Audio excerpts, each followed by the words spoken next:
We're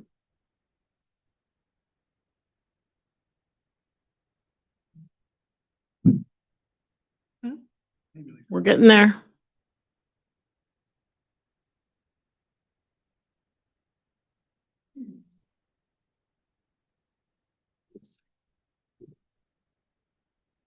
Where's Maria? Where's Maria? Which game? Oh, I thought that was tomorrow. It's tonight. They just won. Okay, got it. Nice. It's boys. Nice.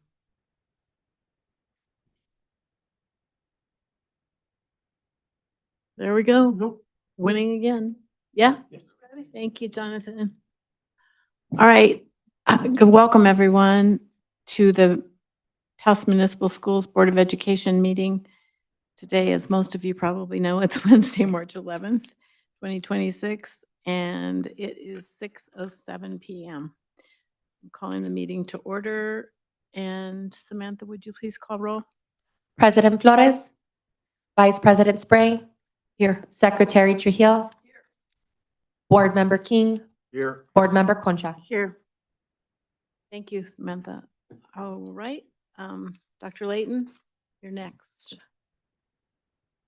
Vice President Spray, Secretary Trujillo, members of the board, tonight for the Pledge of Allegiance and land acknowledgement, we have Mr. Levi Cruz Zamorano. You want to come up, Levi?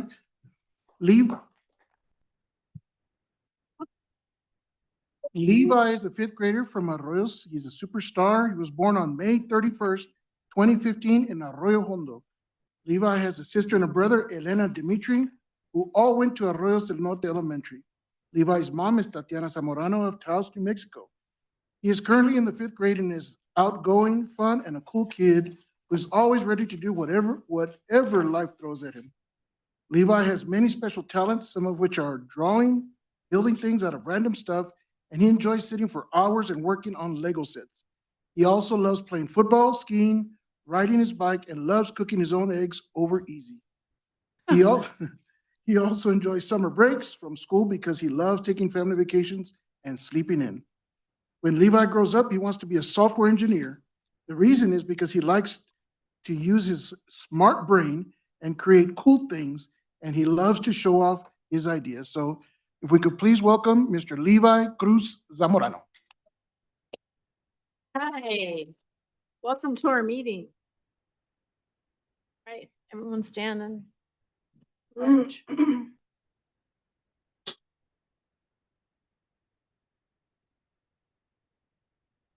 I pledge allegiance to the flag of the United States of America, to the republic of which it stands, one nation, under God, indivisible, for liberty and justice for all. Thank you. Great job.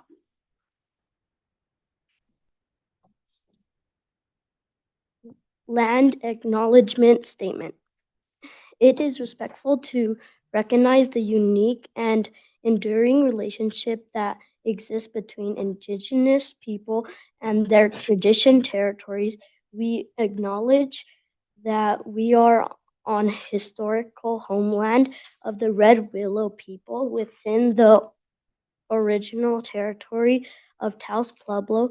This acknowledgement will oblige as a reminder of our ongoing efforts to respectfully recognize, reconcile, and partner with the Red Willow people whose land and water we benefit from in this great valley today.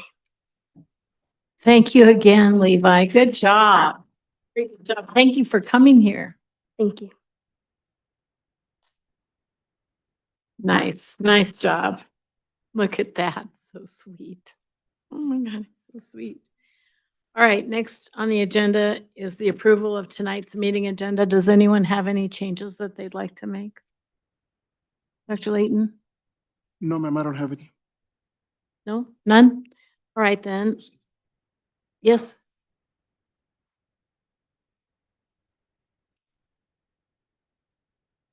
They're We'll talk about it when we get to it. All right, so I'm going to make a motion to approve the meeting agenda for tonight as written. I have a second from someone. I'll second. Thank you. All right, Samantha, please. Board Member Concha, Yes. Board Member King, Yes. Secretary Trujillo, Yes. Vice President Spray. Yes. Thank you again, Samantha. All right, next is public comment. Is anyone here wishing to speak under public comment? Jonathan, is there anyone online? Okay, then we'll skip reading that whole thing if no one's interested in doing that tonight. All right, number 7, consent agenda. 7.1, approval of meeting minutes. Dr. Layton, do you have any opinion on that? Okay. How about the board? How do you feel about that? Anyone, did you read them? Yeah. We can either approve them right now or wait until President Flores comes if you want him to weigh in. I'm okay to approve. All right, he's usually okay. He always says to me, why did you wait? So I think we should just do it. If that works for everybody. All right, would anyone like to make a motion for that? Or we'll do it on the consent agenda. We are on that. So why don't we do that one? Let's do them separately. We'll do 7.1, motion to approve. I'll make a motion to approve the meeting for a regular board meeting dated February 11th, 2026, and the special board meeting February 20th, 2026. These are our meeting minutes. I'll second. Thank you. Samantha? Board Member Concha, Yes. Board Member King, Yes. Secretary Trujillo, Yes. Vice President Spray. Yes, and the reason that I pulled that out for separate vote is I think minutes of meetings are particularly important to deal with separately. So 7.2 is Soylent contract for NMPED license and certified speech language pathologist for the remainder of the 25-26 school year in the amount of $43,745.11. And it's on the agenda thanks to Dr. Cherry Malake. I assume everyone want to make a motion. It's not a presentation, it's consent agenda. Would someone like to make a motion, or do you have any questions or discussion about that? Okay, I'll go ahead and make a motion. Okay, I'd like to make a motion to approve 7.2 Solan contract for NMPED license and certified speech language pathologist for the remainder of 25-26 school year in the amount of $43,745.11 and presented by Dr. Cherry Malaki, Director of Exceptional Programs. thank you, Susan. Second from anyone? A second. Okay, Samantha? Board Member Concha, Yes. Board Member King, Yes. Secretary Trujillo, Yes. Vice President Spray. Yes. Thank you all. All right, next we have a presentation from NMPED regarding student nutrition. Are they, yeah, you're here, good. I was just making sure you were here. Elizabeth Anacini, yeah, that's probably right. The Healthy Universal School Meals Program Manager, Laura Henry Han, Deputy Director of Student Success and Wellness Bureau, and Amanda Hermosillo of Culinary Operations. Specialist Chief Chef Christina Duran, Food Nutrition Supervisor. She's there you are, you're here. And Marcos Herrera, Director of Safety, Security, and Operations. Thank you. Would you like to make your presentation, please? Thank you. Thank you. And Vice President Spray and members of the board, I asked members of NMPED to come in today just to do a presentation on student nutrition. And today I have Elizabeth and Laura with New Mexico PED with the Student Success and Wellness Bureau. Good evening. My name is Laura Henry Hand. I'm the Deputy Director with the Public Education Department, Student Success and Wellness Bureau. And Liz Anakini is our Healthy Universal School Meals Program Manager. And we're happy to be here to present to the board on behalf of the nutrition program for Taos Municipal Schools. Next slide, please. Thank you. Thank you. The Taos Municipal Schools participates in the National School Lunch Program like all other public schools in the state. We also have other charter schools, private schools that participate in our program. This is a federally funded program and it's funded through the USDA. And so as the department, we do have to make sure that the schools that participate in our program are following federal regulations. The different programs that fall under the National School Lunch Program that schools can opt in to participate in are lunch, school breakfast, the fresh fruit and vegetable program, the after-school snack, and seamless summer. The fresh fruit and vegetable program is a nice program that you can implement in elementary schools, K through 5, and it can be where you introduce new fruits and vegetables to students that they may not often try at home, and it gives them an opportunity to try new things so that they can expand their fruit and vegetable palette.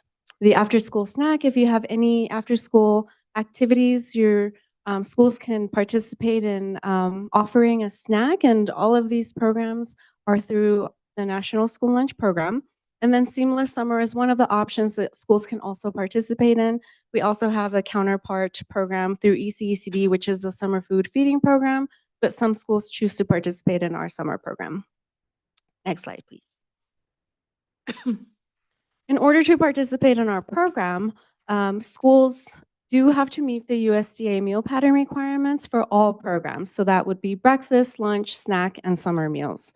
Only one meal can be reimbursed per student, and it has to be reimbursable when they're going through the line. That we have to make sure that they have the right amount, the serving sizes and components. Adult meals also can be served, however, they are not allowed to be claimed under the National School Lunch Program. So we do ask schools to charge for meals for adults when they eat a school lunch to cover the cost of food, labor, and commodities. And then we also ask, we do administrative reviews, so we do ask that schools retain records for the 3 years plus the current year, so that we can ensure that we're meeting all of program requirements and for audit purposes. On the screen, it's very small. It's on your handout as well.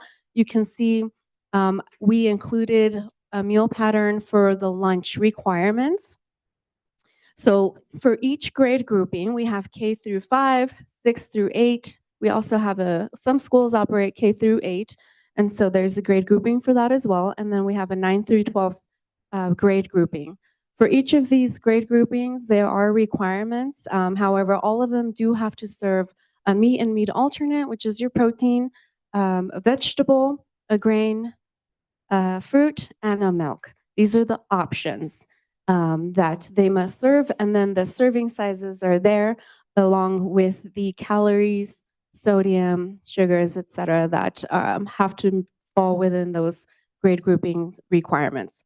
We also have a meal pattern for the school breakfast program as well that we can share with you if you would like to take a look. Next slide. For program integrity, again, also this is a federally funded program, and so our department is there to ensure that schools are meeting the requirements. When we do administrative reviews, we do it on a 5-year cycle. We want to make sure that schools are maintaining the correct documentation for the program that they're operating. Taos Municipal Schools does operate the CEP program, which stands for Community Eligibility Provision. So that determines the reimbursement that you will receive based on your eligible students that qualify for SNAP, TANF, or Medicaid. So those are your directly certified students, so that your CEP percentage is based on that.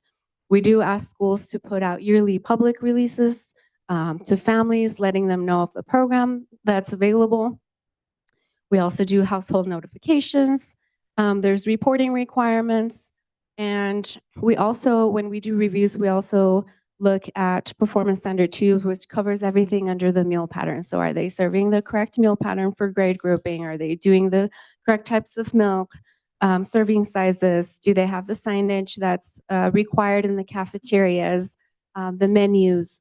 And we also look at production records to make sure that meals are prepared the way that they're supposed to be and served, what's done with the food that's left over. And then Offer versus Serve is the program that schools can do for K through 12, where we encourage schools to implement offer versus serve because you're giving the student the option to take 3 of the components of the 5 that are being offered. It's a way to reduce food waste and ensure that students are eating what they want to eat. And so offer versus serve gives the child the opportunity to pick the components that they want to eat. However, one of them does have to be either a fruit or a vegetable in order to be considered reimbursable. So when they're going through the line, if they have, for example, a hamburger and an apple, that would be considered reimbursable because you have your grain, your meat alternate, and an apple. So that's 3, and one of them was a fruit or a vegetable. We also evaluate and monitor other areas. We want to make sure that schools are in compliance and meeting the maintenance of their nonprofit school food service account and looking at the revenue of their non-program foods. If there are other things like adult meals and direct costs, if you're doing a contract for food service management.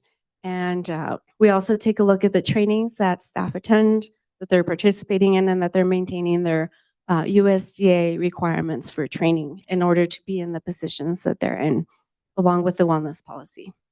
Next slide, please. And I'm going to turn it over. That is a quick, brief overview of the National School Lunch Program, but we are also a Healthy Universal School Meal state, and I am going to turn it over to Liz Anakini to talk about that, and then we'll answer questions at the end. Thank you. Thank you, Laura. Thank you, Superintendent Layton and Vice President Spray for having us. My name is Liz Anakini. I'm the Program Manager for the Healthy Universal School Meals Program. Next slide, please. Healthy Universal School Meals is an exciting state program, a counterpart to the federal program Laura's talking about. The Healthy Universal School Meals Act passed unanimously in 2023, and we're one of 9 states, we were the 5th to pass it, that has this type of legislation that provides no-cost meals to all students. Of all these states that have passed this, there's 9 in the nation now.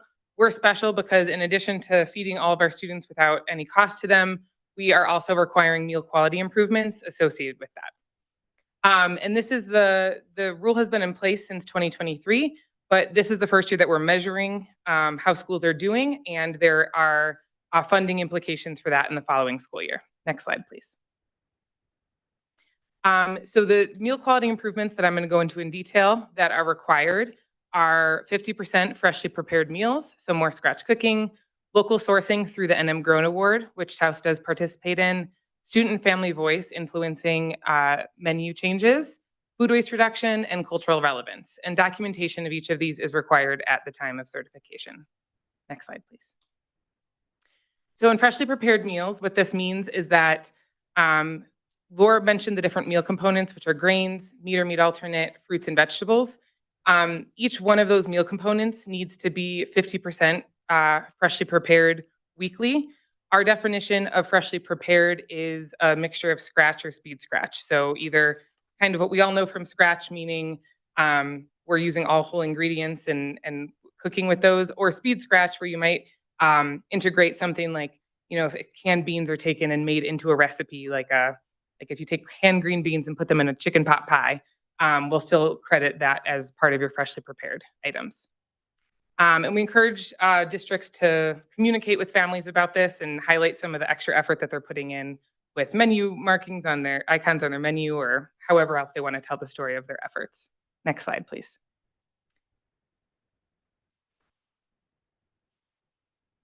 Did you do the next slide? Oh, sorry.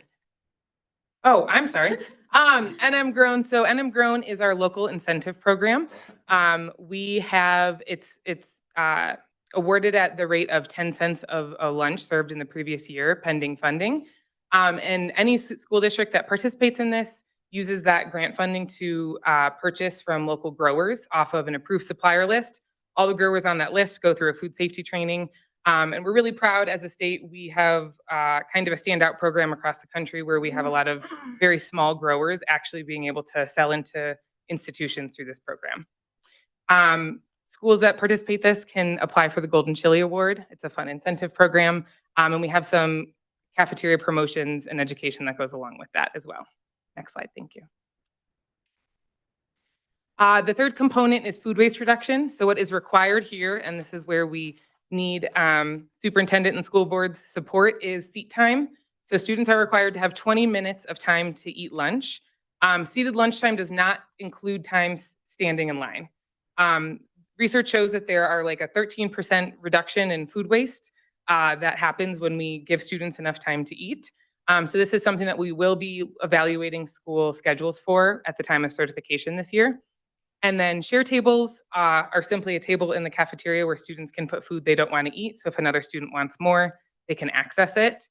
And food donations, no matter how perfect we estimate, meals for the day, things happen. So we want schools to have some type of plan in place of how they can avoid throwing out food should there be extra portions created or an accumulation of share table foods.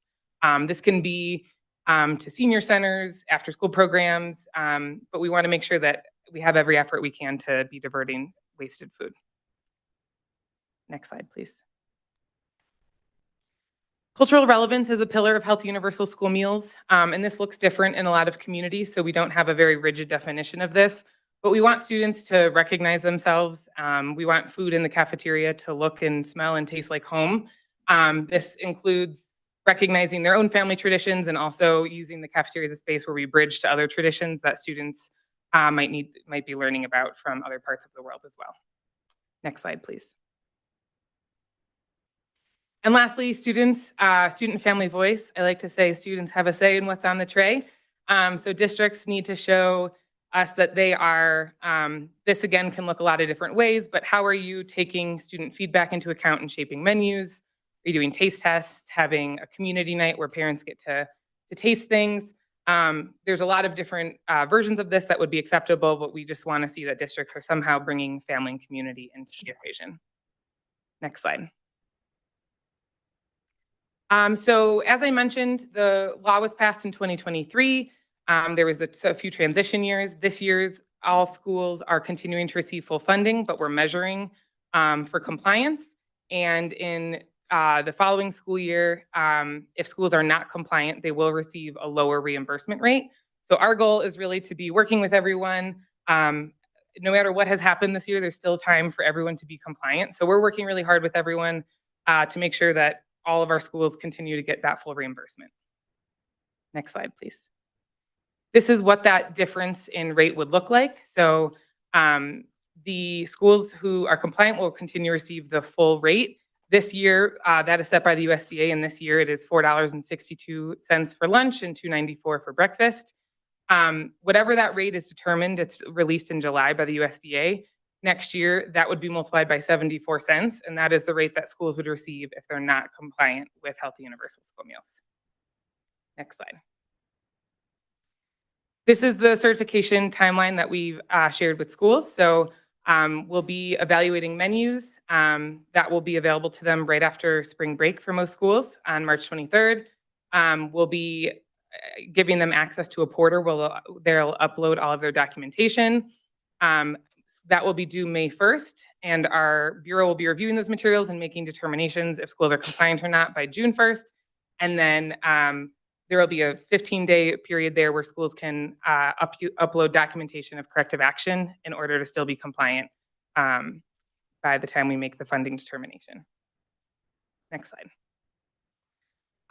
And just want to celebrate the great work that the Taos Nutrition Services has been doing. Like we said, there's still time to work on corrective action. Our team has been going around the state doing trainings throughout the year, have a lot of office hours, one-on-one meetings to look over menus. And Ms. Duran has been proactively reaching out to our department to work on menus. Last week, they had a fun hands-on training in Albuquerque, specifically working on the freshly prepared aspect in the breakfast menu. That one's a struggle for a lot of schools because of the breakfast in the classroom requirement. So we want it to be freshly prepared and able to be shared directly in the classroom. So that's a big struggle for schools.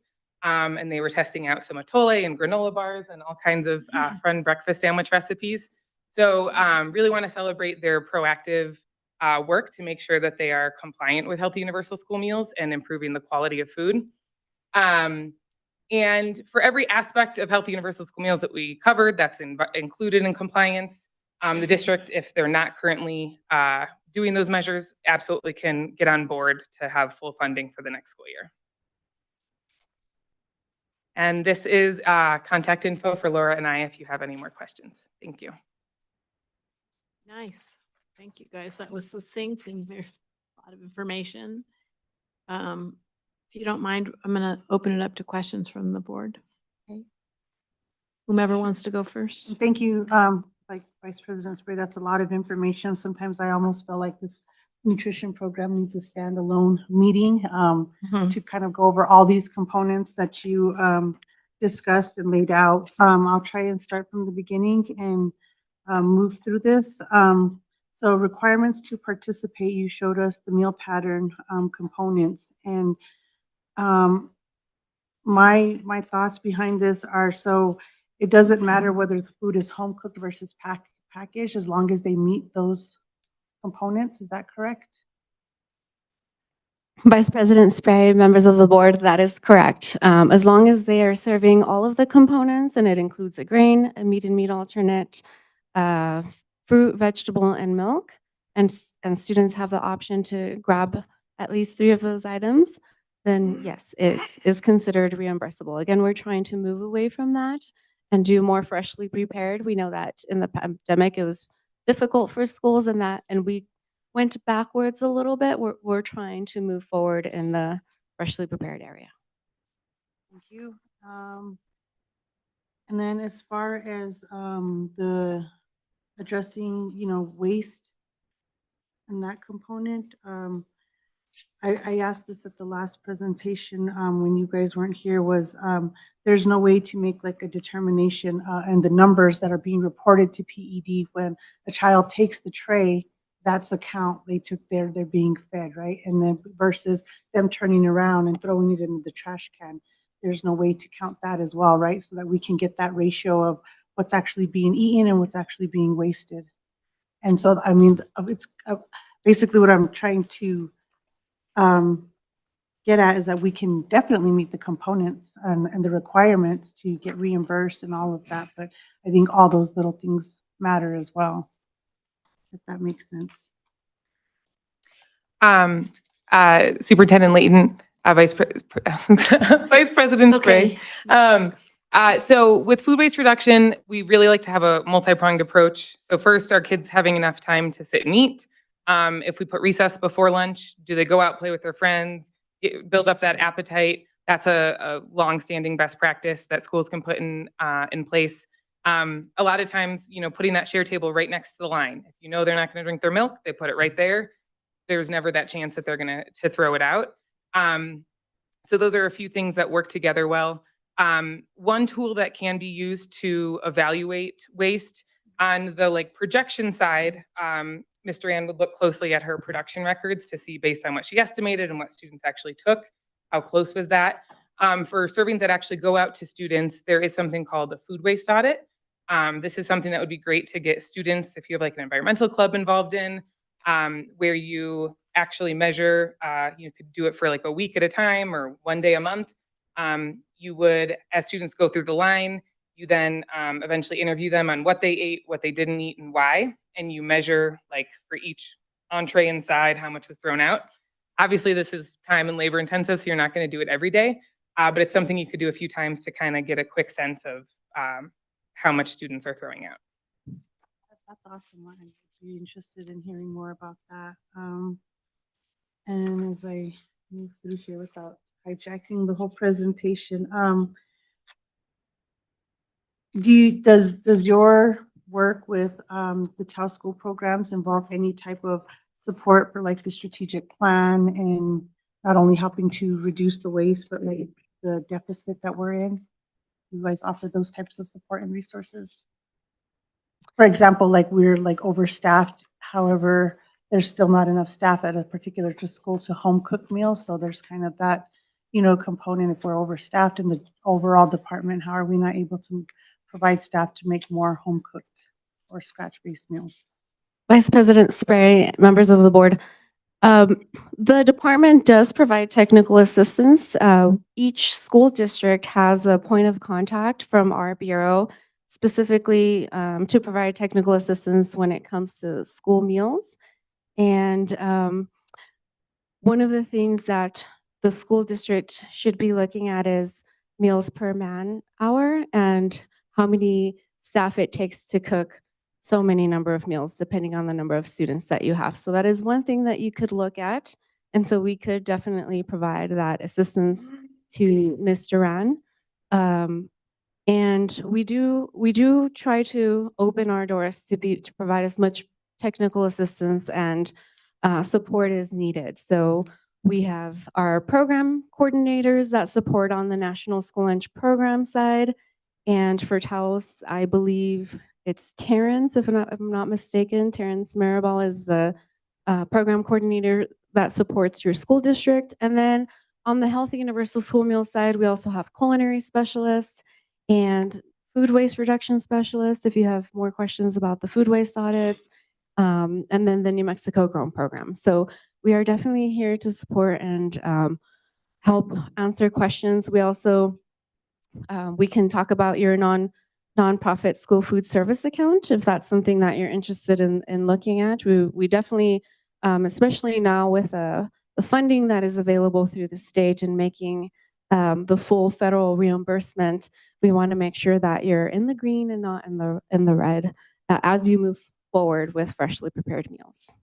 Awesome, thank you. I appreciate that. That's a lot of great information that I wasn't aware of. This might be a little bit directly to Mr. Rand, but I'm definitely interested in seeing more examples of the culturally relevant meals that are being prepared, and maybe just kind of expanding more on that, like when it's going to happen, giving the background and, you know, status, because we are a very diverse community, and there is a lot of whether it's traditional or non-traditional foods being grown. And so that leads me to my next question for Mr. Rand. Who are our local sources that you guys are working with as far as fresh food and all of that? So there are quite a few in the state of New Mexico, but as of right now, I've been working with Rancho de Santa Fe. Mr. Eddie Velarde, he's out of Velarde, just, you know, south of us. And La Montanita Co-op, they're out of Albuquerque. And they actually get a lot of local producers from the state of New Mexico that sell to them, and then they sell to us. So they deliver it to us. So far, those are the two that I have been dealing with. And then today I actually reached out to local vendors here in Taos. Rio Lucero Farms was one, and then another one out of Penasco, but I cannot remember the name. I know the girl's name is Done Gonzalez, but I cannot remember her farm name. Sorry. Thank you for that. I would really like to see, you know, more of a collaboration with our local vendors, because we know that we have had some support even at Taos Pueblo for the Head Start farm to table type collaborations, and they work really well. So yeah, just let's more expansion on that. And then for the student and family voice, I didn't know there was such a resource for families and the schools to be able to get feedback. And I know you guys put out a survey. Mr. Herrera had mentioned that last time on what students are liking, what they're not, and things like that. And I think just more information to families and parents, because I get the information myself directly from students or families that I will be forwarding to Dr. Layton for him. But if they know, if I know an exact place where they can go and I can send them, or a link or phone number or anything like that, for them to be able to give that feedback and their input. And this is also more like on a high school level too. I think it's the high school kids that are now becoming a little bit more vocal about, you know, what they're being served and all of that. And again, utilizing the resources that we had provided, such as the fresh salads or sandwiches or options, the to-go options. I think those were a big hit as well. I'd like to see more of that happen again. And then do you put out a calendar per school or anything like that of what's going to be served? Because I know President Flores had mentioned that at the last meeting, where he would look at the calendar, and then if his daughter, if there was something she couldn't eat or anything like that, they would provide an alternative for her themselves, like send her with a lunch or something? Do I provide a breakfast and lunch menu every month? Okay, perfect. And it's per school and all of that, Mhm. right? Okay. I think that's all I have for now. Again, like I said, it's a lot of great information, and digging a little bit deeper and utilizing the resources and information that you ladies shared. And, I'm very happy to hear that we are meeting, we are compliant in meeting the requirements. However, because Taos, like I said, is such a diverse community and we have the capability and the resources to provide a little bit more fresh foods and farm to table type meals, I would like to see more of that and kind of moving away from the packaged options, like, because it's not just about meeting the bare minimum benchmarks or anything like that. I think that, as a community, we can definitely provide the best for our kids. And thank you, Mr. Rand, for the presentation and for bringing them as well to just give us a deeper understanding of what's needed and what's required and all that. And then we can kind of work together to figure out how we can better not only meet those, but quality versus, what were the quantity even, or all those components. I would just want our kids to, to get the best as possible. So I appreciate the presentation. Thank you. That's all I have. Okay. Member King? It's very informative. How are we doing? I know Mrs. Duran, I know she works very hard, but just, I'm curious, with you guys, USDA, how is Taos doing right now? If you were to give us, We'll have a much clearer picture and answer for you on that in June. Right now, we really are kind of taking preliminary looks at menus, but until we have like Laura mentioned, all of the requirements that go into the federal side of this and the Healthy Universal School Meal side, and this is our first time certifying everyone. So we can kind of look at menus and get an idea. And I know that Mr. Rand has been working with our chef and our culinary specialist on that. So if you give us till June, we can give you a very clear answer, but it's a little bit harder for us to give you a full picture right now. you can give us a follow-up. And, I know that it's kind of funny, sophomore, and she called me, she texted me to say she didn't want to have lunch today. So that's funny that this is on the agenda. So it's one of those things that we want to, it's great to have that menu, and I shared with her, hey, we want you to look so she can bring a lunch and I'm not running to the school. But she seems to be happy. You guys had Navajo tacos, I think Taos had on Monday, and she was more than happy. No orange chicken's a hit. So, in regards to Frito pie. So it's one of those things. And Mr. Herrera actually said that we're trying to repeat what's popular for the students, for sure. Yes. Go ahead, Secretary. Excuse me. I'm looking at the pictures of the food. And I'd like to say that if we presented this food to the children, that would be really good. But what I've seen, it's just not. Excuse me. I was in the lunchroom today with my grandson, and I stayed to have lunch with him.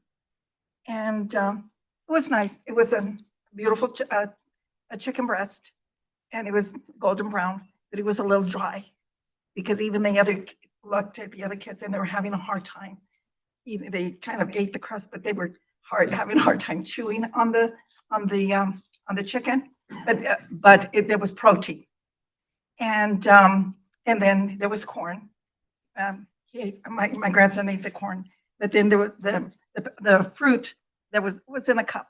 And it'd be nice if it was fresh fruit instead of these cups, because they were swapping these, the kids.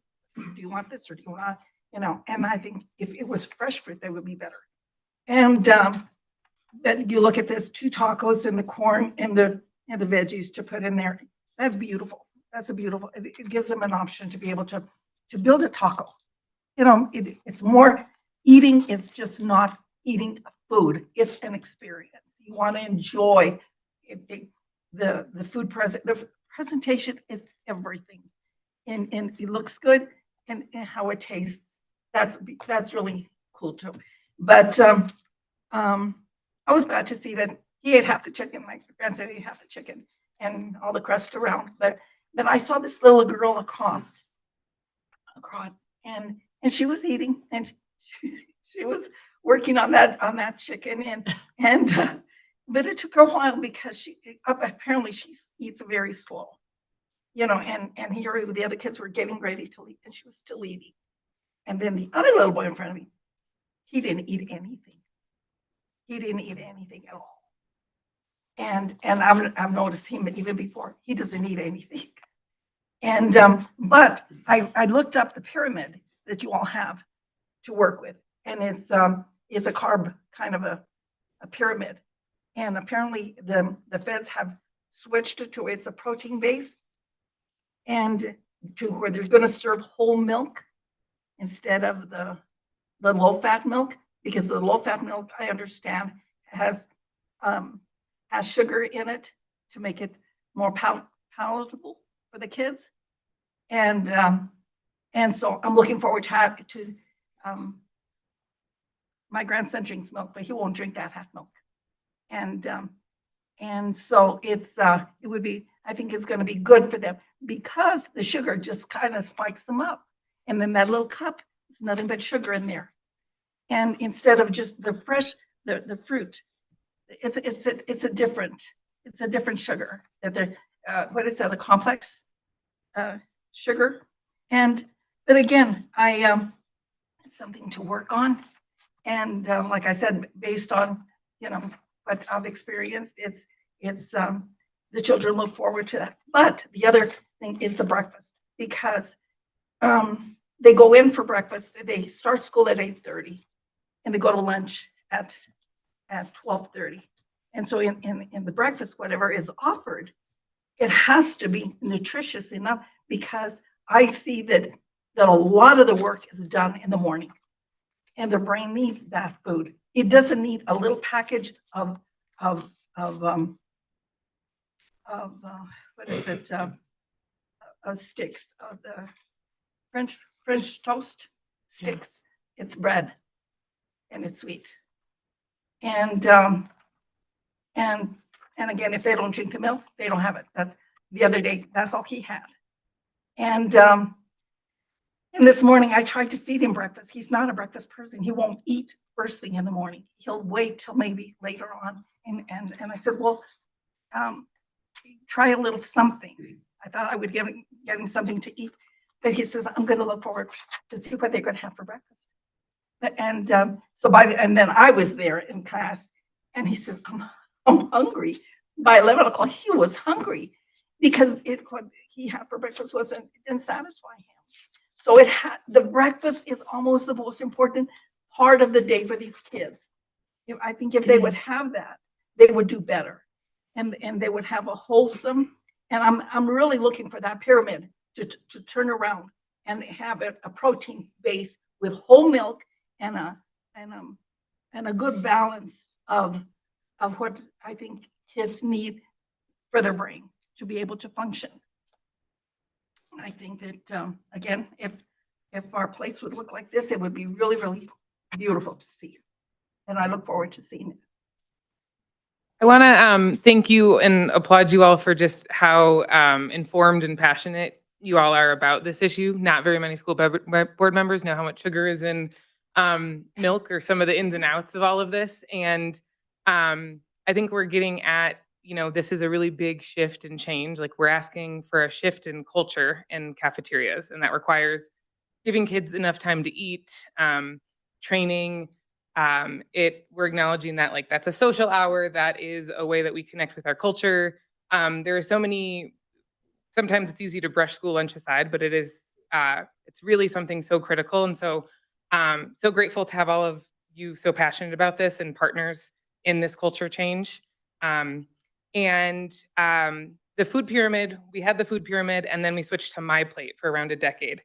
So My Plate, we'd kind of already moved away from the food pyramid, and now we're sort of back to that paradigm. But My Plate had the fruits, the vegetables, the grains, whole grains, and lean proteins. And it actually, when it was initially designed, had water instead of milk, but lobbies and dairy.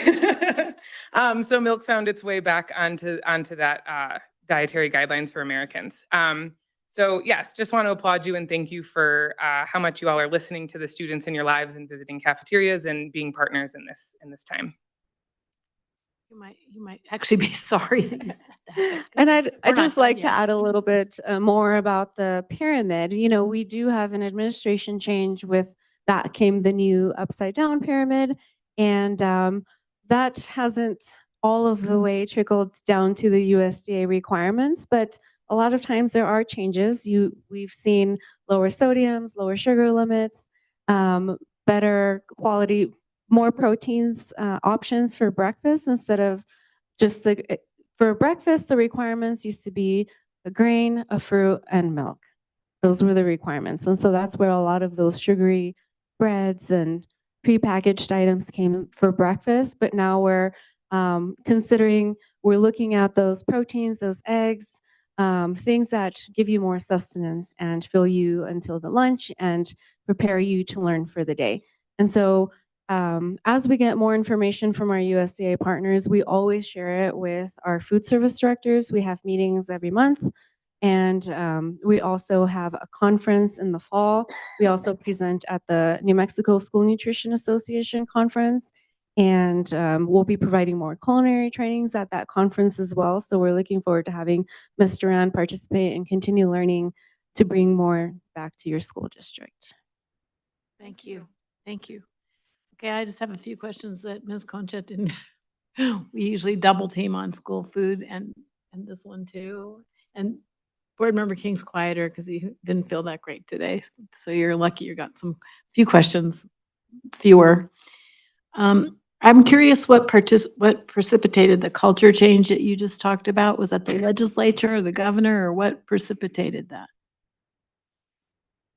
I guess I kind of mean more broadly, like we're sort of the implementation of healthy universal school meals, that that school food and every student being able to eat is worth investing in so that students aren't hungry in class. And if we are wanting to, this entire movement of healthy universal school meals and the meal quality requirements, we can't just improve here but not here. If we want food waste to go down, we have to have better food. If we want kids to eat the food that we're working so hard to train, to source from local farmers, and to prepare with love, we need to give them enough time to sit and eat and maybe develop their appreciation for new foods or teach them about cultural foods. So I guess I'm just suggesting that the implementation of this legislation is really asking us to have a paradigm shift and a culture shift in our cafeterias. And we need more than just student nutrition to help enforce that. We need everyone in the school to be willing to give school lunch another try, view it with fresh eyes, and be in support of its improvement. Nice. Do you think that will require more time for the students to eat lunch? Research shows that students need at least, the research actually showed 25 minutes of seated lunchtime in order to be able to reduce food waste. I think so. So that is our recommendation. We're asking, again, that doesn't include time seated in lunch. So we're requiring that schools have at least 30 minutes on their calendar because students need time to move through the line. Right. But we would recommend 25 minutes of seated lunchtime up to a 35-minute lunch period, a minimum, would be kind of our best practice recommendation. Recess before lunch pairs really well with that as a way that gets students to eat more meals as well. Nice. Thank you. This is all so informative. I think that we were told a week or so ago that there are certain times that food has to be served. Is that it? You guys outline what times? That is correct. The USDA does have a recommendation for serving meals, and it's typically between 10 and 2 p.m. or 12. 2. I think it's 10 and 2. Got it. Yeah. I can get back to you on the exact time, but the That's fine. USDA does have a recommendation, and it does start as early as 10 because some schools do have to have a lot of different lunch breaks Right. in order to feed all of the students, depending on the school size. If you're looking at 1,000 students plus. Thank you. And it sounds like from what you're saying that if we introduce more fresh food, that's not a problem. Okay. Good to hear. All right. And you guys mentioned yearly public releases to the public understanding what we're doing with food. That's a requirement that we do that, is that correct? Correct. The USDA does require that the schools participating in the National School Lunch Program offer families information about how the program operates, whether they're collecting meal charges, which now we're a free state, so it could have information about all students eat for free, and anything that you want to share to enhance or showcase your program. We have drafted. We have some templates that we can share with Ms. Duran if the old ones don't work anymore. The old ones only specifically talked about National School Lunch, but we have updated our templates that we can share with Ms. Duran for public releases. Nice. I really appreciate hearing that. My next, and maybe Dr. Layton, maybe we can talk to Maria about that too. Maybe we could have a certain area on the website that addresses that if we don't already. And Ms. Duran, you could feed Maria some information. How often are we recertified? Is that annually? Do you know that? This is our first year doing it, and there are Oh, wow. 210 SFAs we are reviewing. So for long-term sustainability, we eventually need to move to a system like the administrative reviews, where once a school is certified, they don't have to do it every single year, but there's a lot of interest around the state and data on this program. So I do believe we'll be recertifying annually for at least a couple of Eventually, years. right? All right, and the grant funding that you talked about with the New Mexico Grown program, are we part of that? Do you know if our school district's part of that? You are. We are. Okay, great. And then I'm so interested in the food waste audits. You did go into it pretty well, but is on PED's website or anything, can I read more about those audits? The USDA is a really great toolkit Listing, okay. that we could send to you all, and it would be a great project for like a class or a club to take I'd on. love to have you send that. Thank you. Appreciate that. I'm almost done. Here, I might be actually done. Yeah, I think I am. Dr. Layton, did you have anything you'd like to add or questions?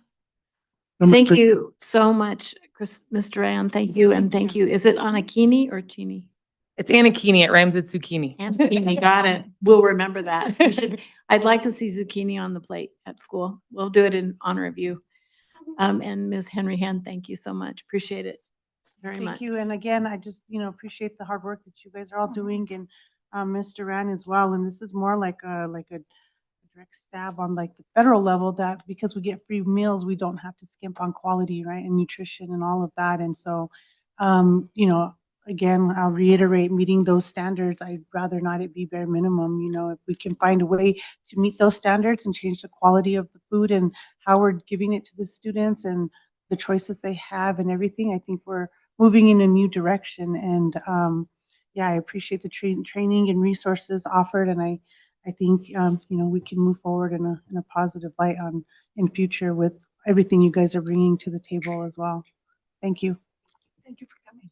If I could clarify one thing, when Ms. Henry Hand mentioned the standards could be like prepackaged, that applies to the federal side of things. But within our state, we have a stricter state standard than the federal guidelines. So the 50% freshly prepared, we have one of the strictest standards in the country, actually, as far as meal quality. So while that does apply for like what the feds would be looking for, as a state, we're looking for compliance at a higher standard than that. What standard, what percentage is it? So it's 50% freshly prepared meals per meal component. So that means 50% of grains need to be freshly prepared, 50% of meat or meat alternates, 50% of vegetables, and 50% of fruit.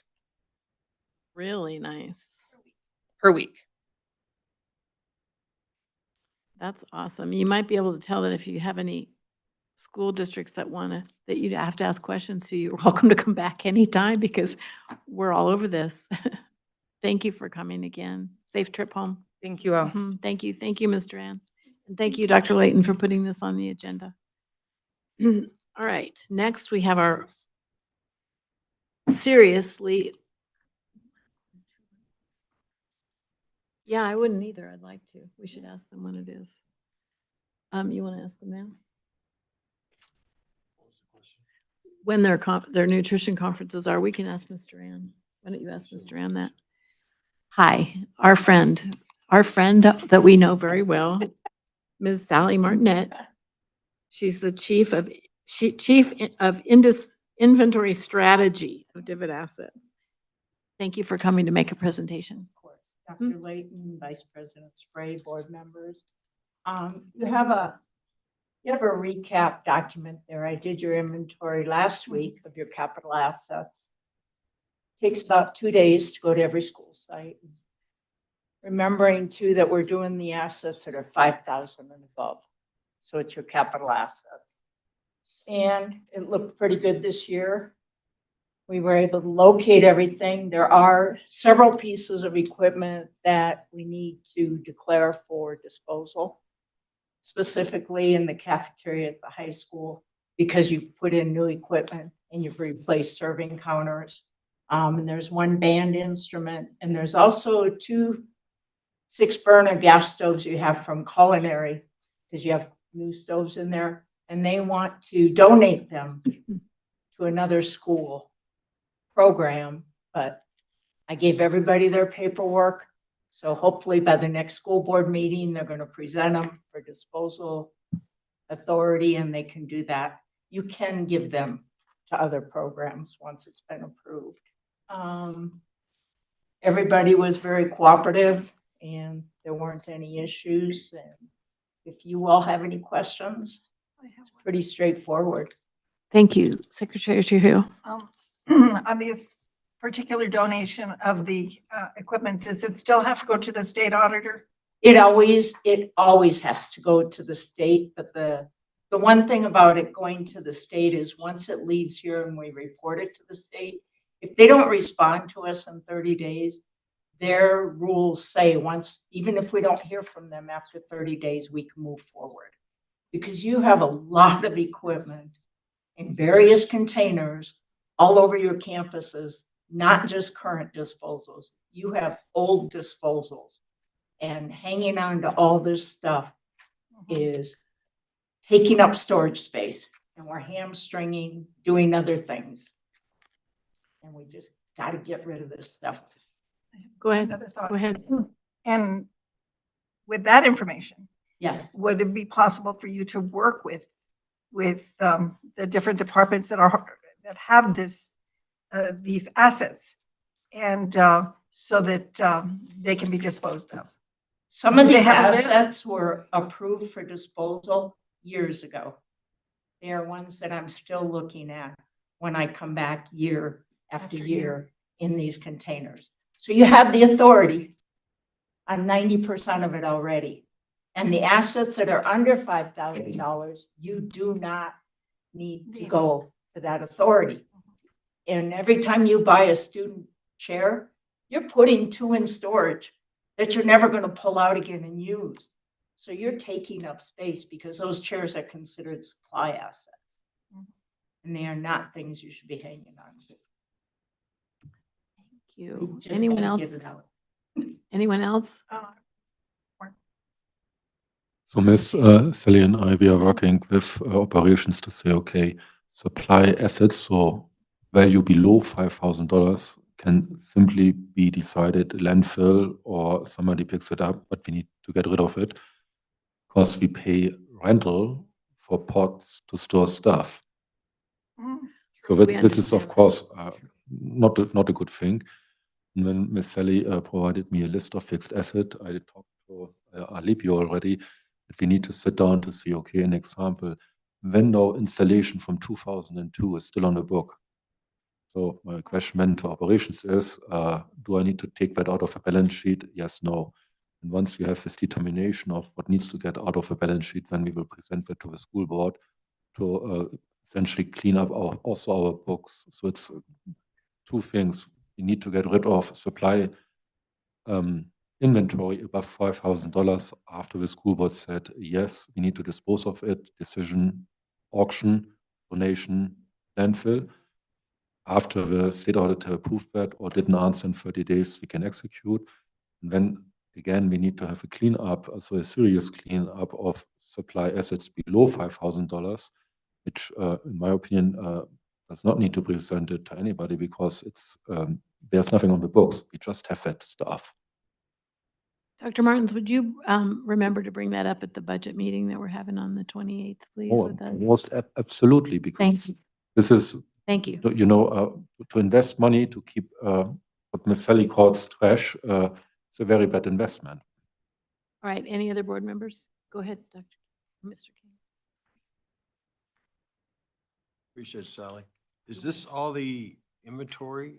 This, what you that's in the have packet? is the capital assets, meaning it's only those assets 5,000 and above. It's not your supply assets.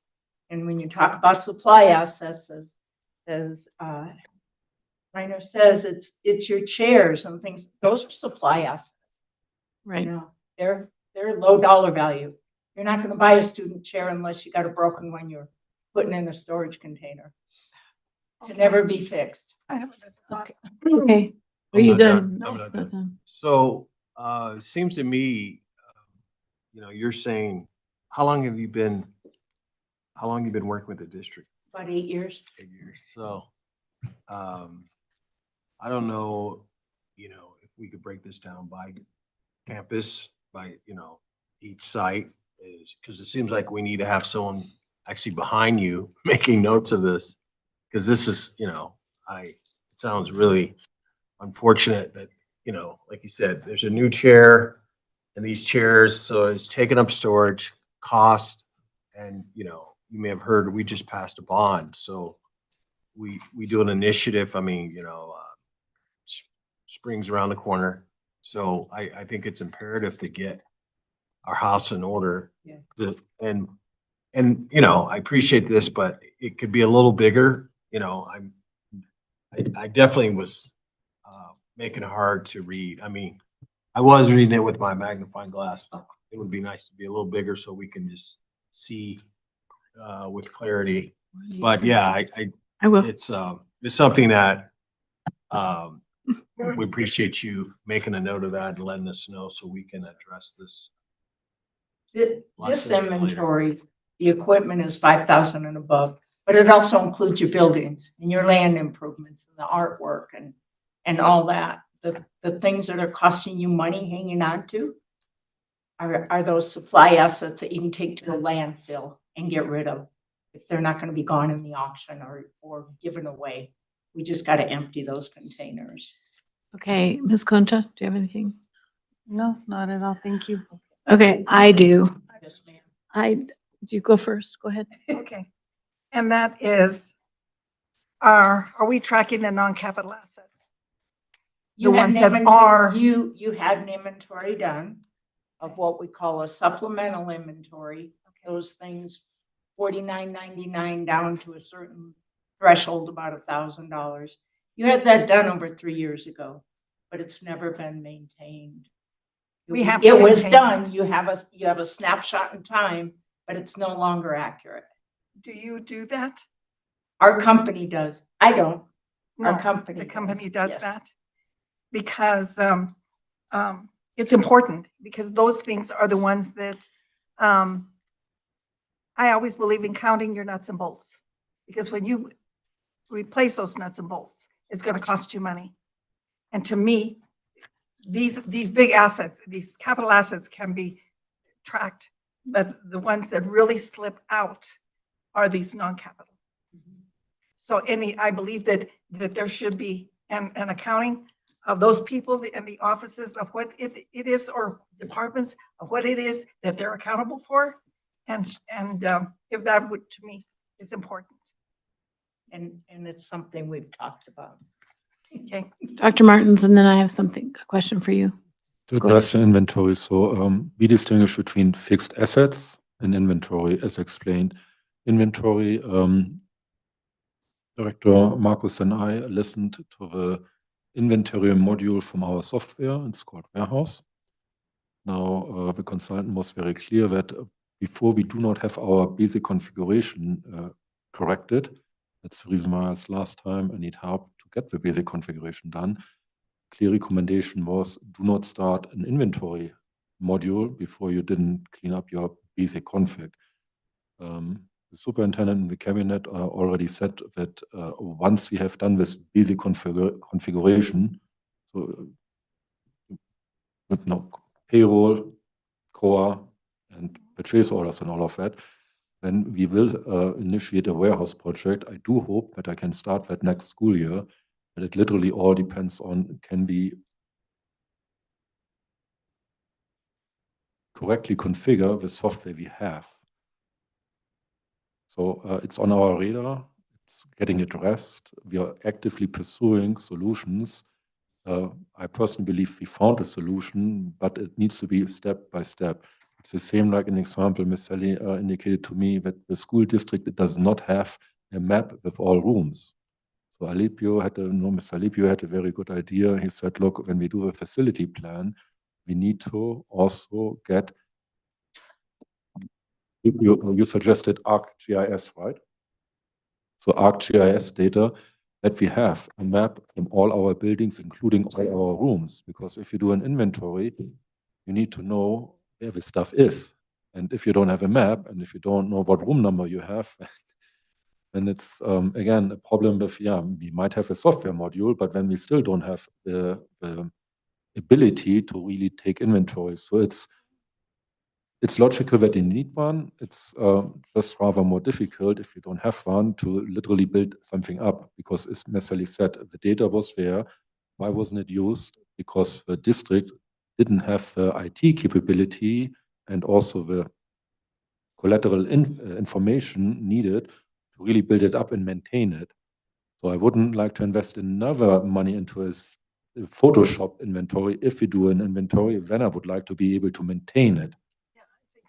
So, but just that the school board knows, the cabinet with Dr. Layton's leadership and Marcos and Alipio's support, we are already thinking about this. So this was nothing really new for me.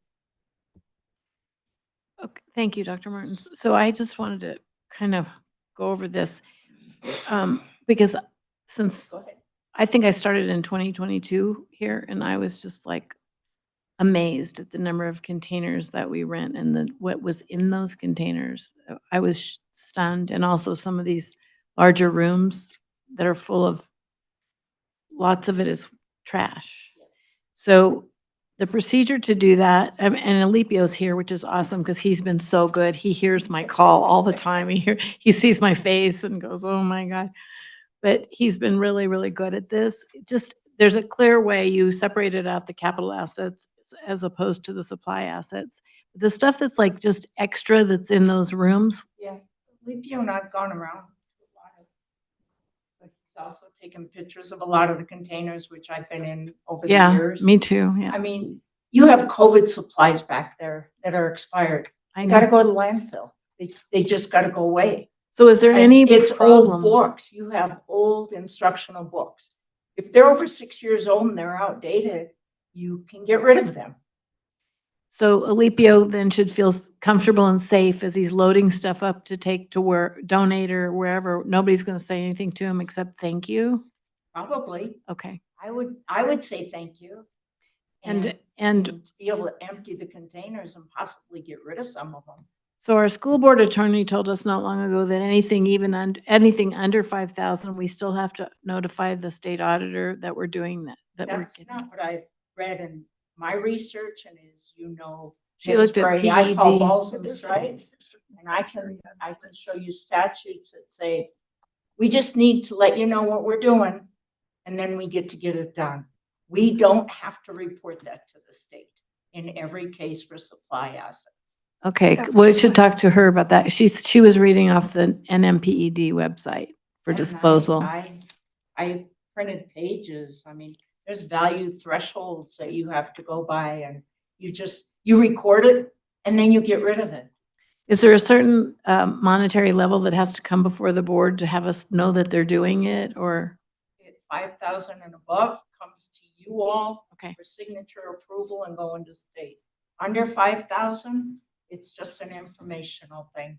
Okay, so maybe at some point, I don't know, but But the supply assets like old instructional books that are over 6 years old and that, Right. you don't need to hamstring the personnel to get this cleaned up. All right. Well, we'll talk to our school board attorney because she was showing us NMPED disposable law. And we were taught to follow that. So Yeah. there's a Well, and distinction one of there. the things it talks about is committee approval.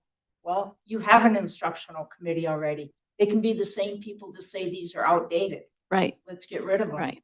And now you've met that criteria. Well, as long as the LEPO knows the rules, then we feel good. But inspire him all the time. Oh, he keeps me inspired. I wish He I could does. just say, let me give you the rules and I'll tell you what to do and let's get it done. All right, Because because he would. I think we would all feel good. I know I would feel good. It just drives me insane to have all that trash in there. Sounds like this should be put high on the priority list. Start moving on this, because it's, Clean up. yeah, it seems like it gets pushed down regards priority. It's growing. It's like growing mushrooms. They're getting bigger and bigger and they're not going anywhere. Poor Alipio, when I first saw the first room, I said, I'll come here on the weekend and we're getting rid of this stuff. So I was just like, no, we'll help. Go ahead, Secretary. But I think that within that process, we'll just look at the list that was, and just make sure that we're dotting our i's and crossing our t's. And then again, And again, Secretary Trujillo, I know because I've been doing this for a while for you all. I've seen those Excel spreadsheets that have come before you over the years. I used to go through and make sure there were no capital assets on them. So a lot of these chairs and desks and things have been identified. No, You've no. got an Excel That's- spreadsheet. that's not what I'm saying. Again, we were given that list by our attorney that identifies certain items, even within the, Below 5,000. below the 5,000 that have a criteria that needs to be met for disposal. So again, we'll do that. And as we have those lists made available to us. Yep. And we'll research them and then, Yes. and again, might be able to do some spring cleaning. Oh, nice. Perfect time of the year And for you to and you come. share your list too, Ms. Martin, Yes. that you have, please. You give that to Samantha so she can give the superintendent, so we can, it's nice to cross-check these things, so we. Oh, the references? Yeah, Yeah. if you I'd could be do that, honest. to, give it to Samantha, please, and then we can, because, I haven't seen this, but I can only imagine. Oh my God, you'd lose it. It's With your a field trip. Photographic memory, you'd lose it, telling you. Thank you for coming and have a Thank you, safe ma'am. trip home. Thank you. Very nice to see Appreciate you. it. Thank you. Okay, next we have 8.3, Human Resources Board Presentation. Dr. William Royal. Good evening, Good Good evening. evening. President, and Vice President, Secretary, board members. I'm coming forward just to let you know that we're continuing our efforts and provide you updates since my December presentation. So our 25-26 accomplishments, that's growing. It's also getting deeper and deeper. The ladies that we have now are kind of hit full stride now. We're also cross-training, so both ladies can do the whole job. We do segregate duties with finance as well as in our office. But if somebody's out, we all need to pick it up. So we are cross-training. We have moved staff recommendations. The form is through DocuSign. We're also doing job vacancies. The job vacancies, I've requested that it start in the site administrator will send it to me for review. And then we are also running that through DocuSign to make sure that each person that needs to check certain items actually checks it and signs it. So as an example, if we need a teacher at a school site, the principal will send it to me. I will cross-check everything from who they're replacing so that we can then start checking that in the vision system. Is the account string correct? Is there a correct job description? And we've discovered there's some things we need to revise on that. So then it goes back to that site administrator, then it goes through the director of that, like the associate superintendent, If it's a special ed, it goes through Dr. Malake's office as well. Then it comes through finance, who back checks again. Then it comes through HR, and then ultimately superintendent gives his approval. Anywhere along the line, if something's wrong, it's sent back to the originator for correction. So we've got quite a few check steps in there. Quality control. We're also revising our onboarding documents to take them online, but that would streamline the process. I had a meeting today with Tyler, who provides visions. I can't get my module in place until Dr. Martins has the configuration. So you're hearing this configuration multiple times. I just want to support. The cabinet is discussing it. We have visions, we have plans. We're ready to go. And fortunately, with Dr. Martins reviewing it, he's defined the issue and found a solution. We just got to execute the solution. So in our office, there's from advertisement to actually hiring is one section of our process. And we're going to be coming, I've spoken with the superintendent extensively about using a frontline HR module. We already use Frontline for absence management. They have a really good pre-hiring module that will allow us to advertise nationally, track the process, the applications, and then when we actually get to the offer stage, they actually help us track the documents. Everything from your I-9, your W-4, your W-9, your background check, all of that I can track. So if I offer Mr. King a job, I can go in a couple of days later and send him an email. Mr. King, you've only done 2 of the forms. Are you still, do you need help? Can I support you? He may say, well, I've kind of lost interest. Okay, then I'm not wasting time waiting for the paper to come back. And a lot of those forms, they're going to help us. So when you put in your demographics, it pre-populates all the other forms. So you're only having to do it once. Does that make sense? On that note, excuse me. Go ahead. On that note, does that module also, if a person does not get the job or the position, is there a letter that gets sent out? I can send, yes, is the Because short To answer. me, that is very I can do important. that. I can also, if a person drops, say, Mr. King drops out, Yes. I go to the superintendent. Do we want to go with number 2, talk to the site administrator, or do we want to re-advertise? So there are options to do that, to notify people you've not been selected, or we're still reviewing. Yes, I think that's very important. Communication is, to me, is just, it just lifts us up to a different standard. It does. It's very, very professional to be able to communicate. Right, and we've run into certain issues. NMPED is behind on processing licenses, and we've got people waiting for licenses 6 weeks.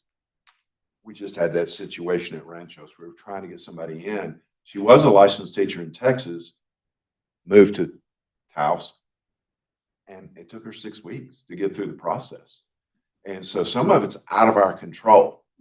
Have they done their background check for their license? Have they sent in their official transcripts? There are certain steps NMPED requires that we just cannot control.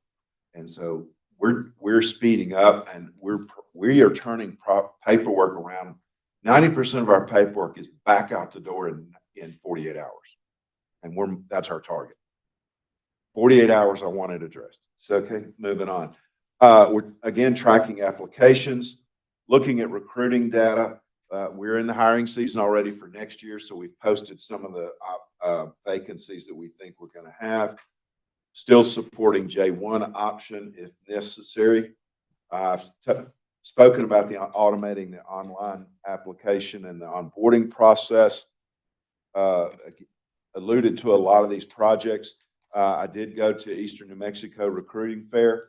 I think we were from the furthest away, but we had some really good young teachers come up and are interested, even some from this area, not necessarily from Taos, but like Abiquiu. There was one from Cuesta, that kind of thing. So trying to hit those regional candidates that aren't really interested in coming.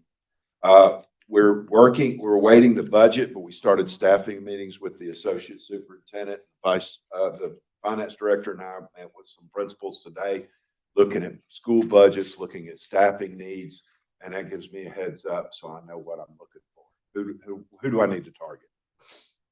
Looking at 25, 26 opportunities, I've spoken about the automation, recruiting and retention, looking at marketing more specifically in retention. Just found out 2 days ago, NMPED is offering a $2,500 stipend for SPED teachers that have been in the district since 2022. We're running that data right now to try to get them qualified for that stipend. And that's not our money, that's their money. So it's out of district money that we're going to be bringing in. Excuse me. I did speak with the superintendent when I was at the recruiting fair. Their district, one district had their graduate profile up. So we're working on being able to advertise our graduate profile. I encourage the board to continue developing the strategic plan because one of the districts had theirs up as one of those roll-up signs. So the sooner we can get that, that helps. Look, it gives a great impression of the district. We know what we want. We know where we're going. Come to us. And the young people are excited about that. They're aware those things are out there. Update on JROTC. I found out last week, the lady from the Air Force out of Maxwell Air Force Base, she and I spoke. We're close. Maybe not for this year. And the Marine Corps did a site visit a month or two ago to the high school, and they're wanting to get cranking not next school year, the following school year. And both of them are really looking if we get approved and they get the congressional funding. And this is where, when you have your legislative days, it would help us talk to the U.S. Senator, talk to our representative. They need the funding, and then we can get started. The next closest ROTC unit is Espanola. It's an Army unit, but we're still in the running for Air Force and for the Marine Corps. So I'm pushing as hard as I dare. It's a balancing act, but at this point, they're waiting on congressional funding. So worst case scenario, it won't be the 26-27 school year, it'll be 27-28 school year. And I'll keep the board updated on the progress of that through the superintendent. Do you have any questions? Board, any other questions? No? Yeah, Mr. Royal, I think we should be looking at future farmers of America. I mean, this is our previous presentation. We're an agricultural community. I know Mesa Vista has one. They served us when they did their region meeting. I think the kids, you know, you gotta feed yourself. I think that would be very on point, you know, with the Pueblo. I think FFA is a CTSO, which is a career technical student organization through your vocational program. And it usually comes in when you have a good, strong ag program. There are different phases of FFA. There's agriculture, like crop-based. There's animal-based. There's a greenhouse program. It also includes ag mechanics, which is everything from welding to small engine repair. I've run those similar programs in the school. sounds like our community. We have welding. We had the kids with the compost. They were doing the greenhouse. Yeah, that's Mr. Tyndall. Let's, you know, superintendent, if you can maybe do some research. You know, I see in RTC, I could see the constructiveness. Our community we have a lot of veterans in Taos, a lot of veterans, because that's an opportunity for a better life. You know? It is. And people, you know, we have a huge veteran community. But I think the FAA is something that we should look at pursuing, because I think the kids, if you can have a garden, I think it does a lot of things for us kids in regards to community, working with the earth. I think it's very, you call it, you put your hands in the ground. Grounding. Well, it's not grounding. It gives You know, the kids the a bird on foundation and a tie. Yeah, it's you know, and it's great. I know when I went to the national conference, they had a summer program where kids they did a garden. It's great in Oklahoma. So They also do soil judging for FFA. And the high school I joined when I returned to the United States had won the soil judging 26 straight years. So yeah, it could tie into Pretty 4-H. We have a 4-H, huge 4-H community, so I think it would tie right into that. I'll work with the superintendent. Thank you, Member King. Dr. Royal, I just have a couple questions. Yes, ma'am. Clarification. You said for ROTC, Marine Corps and one other. Air Force. Air Force, thank you. That'd be pretty good because we do have an airport The here. advantage of the Air Force is there are a lot of bases closer, and I've spoken to the principal, I've spoken to the superintendent, the associate superintendent. One of the drawbacks for me, having been a principal, is with the Marine Corps, the closest base is San Diego. Part of the programs, they have to go visit those bases. And if you think about the travel, my concern is how many Fridays are certain kids going to miss? Because they're traveling, and they tend to travel over the weekends. So they'll leave on Friday and come back Sunday night. And so the Navy unit that I worked with before, they would fly the kids out Friday midday. They fly them back in Sunday night. They missed half a day. And my concern is if that's my class and these kids keep missing, it's, to me as a other classroom teacher, not the ROTC, I'm worried about my kids, my students. And I used to get some angst over it because I was worried about getting the kids through my course. As Dr. Martins and the associate superintendent can tell you, if it's one of those critical courses like Algebra 1, I want my kids. I want them in school. I can't teach them if they're not here. And so I've expressed that concern, but the ROTC people are pretty good about working through that. If they're going to miss my class, they make the kids go get to work. And guess what they're doing when they're sitting around? They're doing their math. They're doing their science. They're writing. So I see a lot of positives.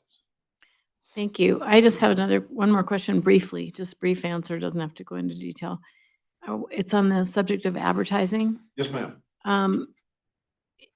Specifically for hiring, I guess would be my biggest interest. When we have a job position opening, we advertise for how long? Until the job is filled. If you recall, when I came back to you, we've got jobs that have been vacant for over a year. So the minimum coming we up in 2 advertise, years. the minimum we would advertise would be 3 weeks or something. So Minimum, someone, well, let me qualify that. If it's an emergency hire, it's 3 to 5 days. If it's a what normal, constitutes an emergency? something happens and all of a sudden, like, unfortunately, somebody passes away or is hospitalized or for some reason they're out. Injuries. If you have a teacher fall, they say, this person's not going to be back for a year. That's an emergency hire. You got to get somebody for these kids. And otherwise it's 10 days. 10 days. Yeah. Oh, every time, Usually that's minimum. Okay. And then you mentioned nationally advertising. How often do we nationally advertise for anything? every job. Every single job? I put it on Handshake, which is an electronic job board that goes out. I put it on NMREAP, which is statewide. The advantage of Frontline is they now own K2 or K12 or K12 JobSpot, which is a national job board for teachers. And that's Okay, part of and the Frontline module. do we send something? I know that Secretary Trujillo asked about if someone doesn't get the job, that we get back to them and let them know. Do we send anything when someone applies saying that we received your application? Thank you for applying. We haven't, but we're going to start doing that. That's the advantage of the Frontline. It automatically acknowledges that we've opened their application.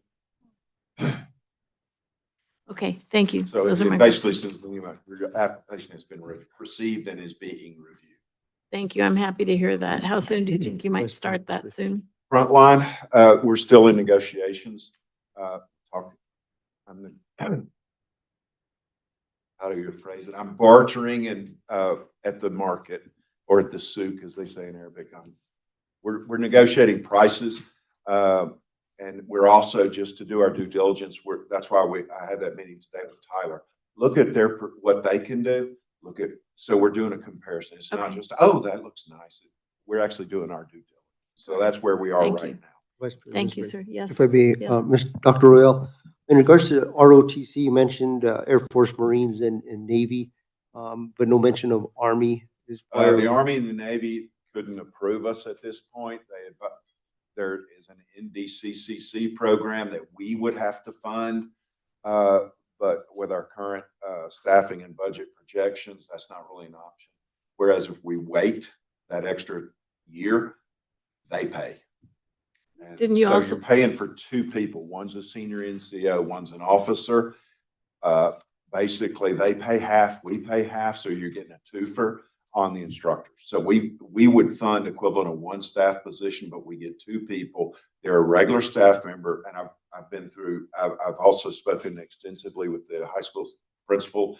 They do bus duty, they do ball game duty, unless, as an example, they're doing the color guard at the ball game, where they can't be on duty at the ball game and run the color guard. They tend to hang around anyway, because that's just what they do. They also do a lot of weekend activities, whether it be the air rifle competition. They're also bringing in archery at this point. It's just getting together, which archery is an Olympic sport. And President Flores, Dr. Royal also said, I think that they have an Army ROTC in Espanola. They right? do. So They that's do. close. Albuquerque has all branches. So the advantage is we would have sister units within the state. And normally what happens is you host one rifle match a year. So if there's 12 schools in your branch, say Air Force, you go to all those different rifle matches. So once a year at the high school, we'd have to sequester the gym. That's just a matter of scheduling through Marcos and the principal. And you could easily have 500 kids at the high school all day shooting. That's just a little air rifle pellet. But there's a design they give you, you build the targets and all that kind of stuff. So that's part of why they have to have so much storage, not just for the uniforms, but the stuff. And their classrooms, they get all the new toys, all the new toys. They had Promethean boards, but I was still using chalk. So they had all the joy. And some of them, actually, they're the junior year in ROTC 3, it's an SAT prep course. So it's going to help our SAT scores. But doesn't matter what branch you go with. It's about building responsible young adults who are good citizens. That's, if you look at all the tenets and you put them side by side, that's the objective. Thank you, Dr. Royal. Yes, sir. Thank you. Okay. All right. Thank you, Dr. Royal. Next, we have number 9, student outcomes, and we will welcome under 9.1, Dr. Anthony Medina, reporting on Arroyo Still Norte Elementary School.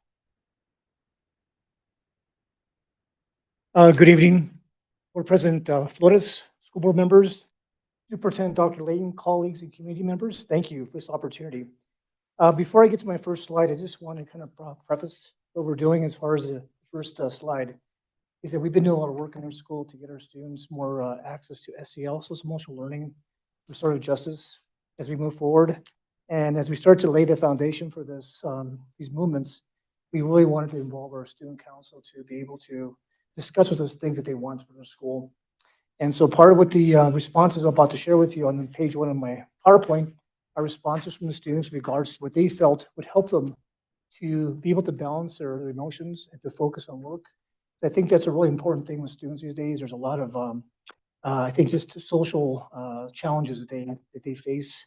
And I think we got to be smart as a school district to allow our students to be able to refocus and to capture their energy, and so that their energy is kind of heading in the right direction.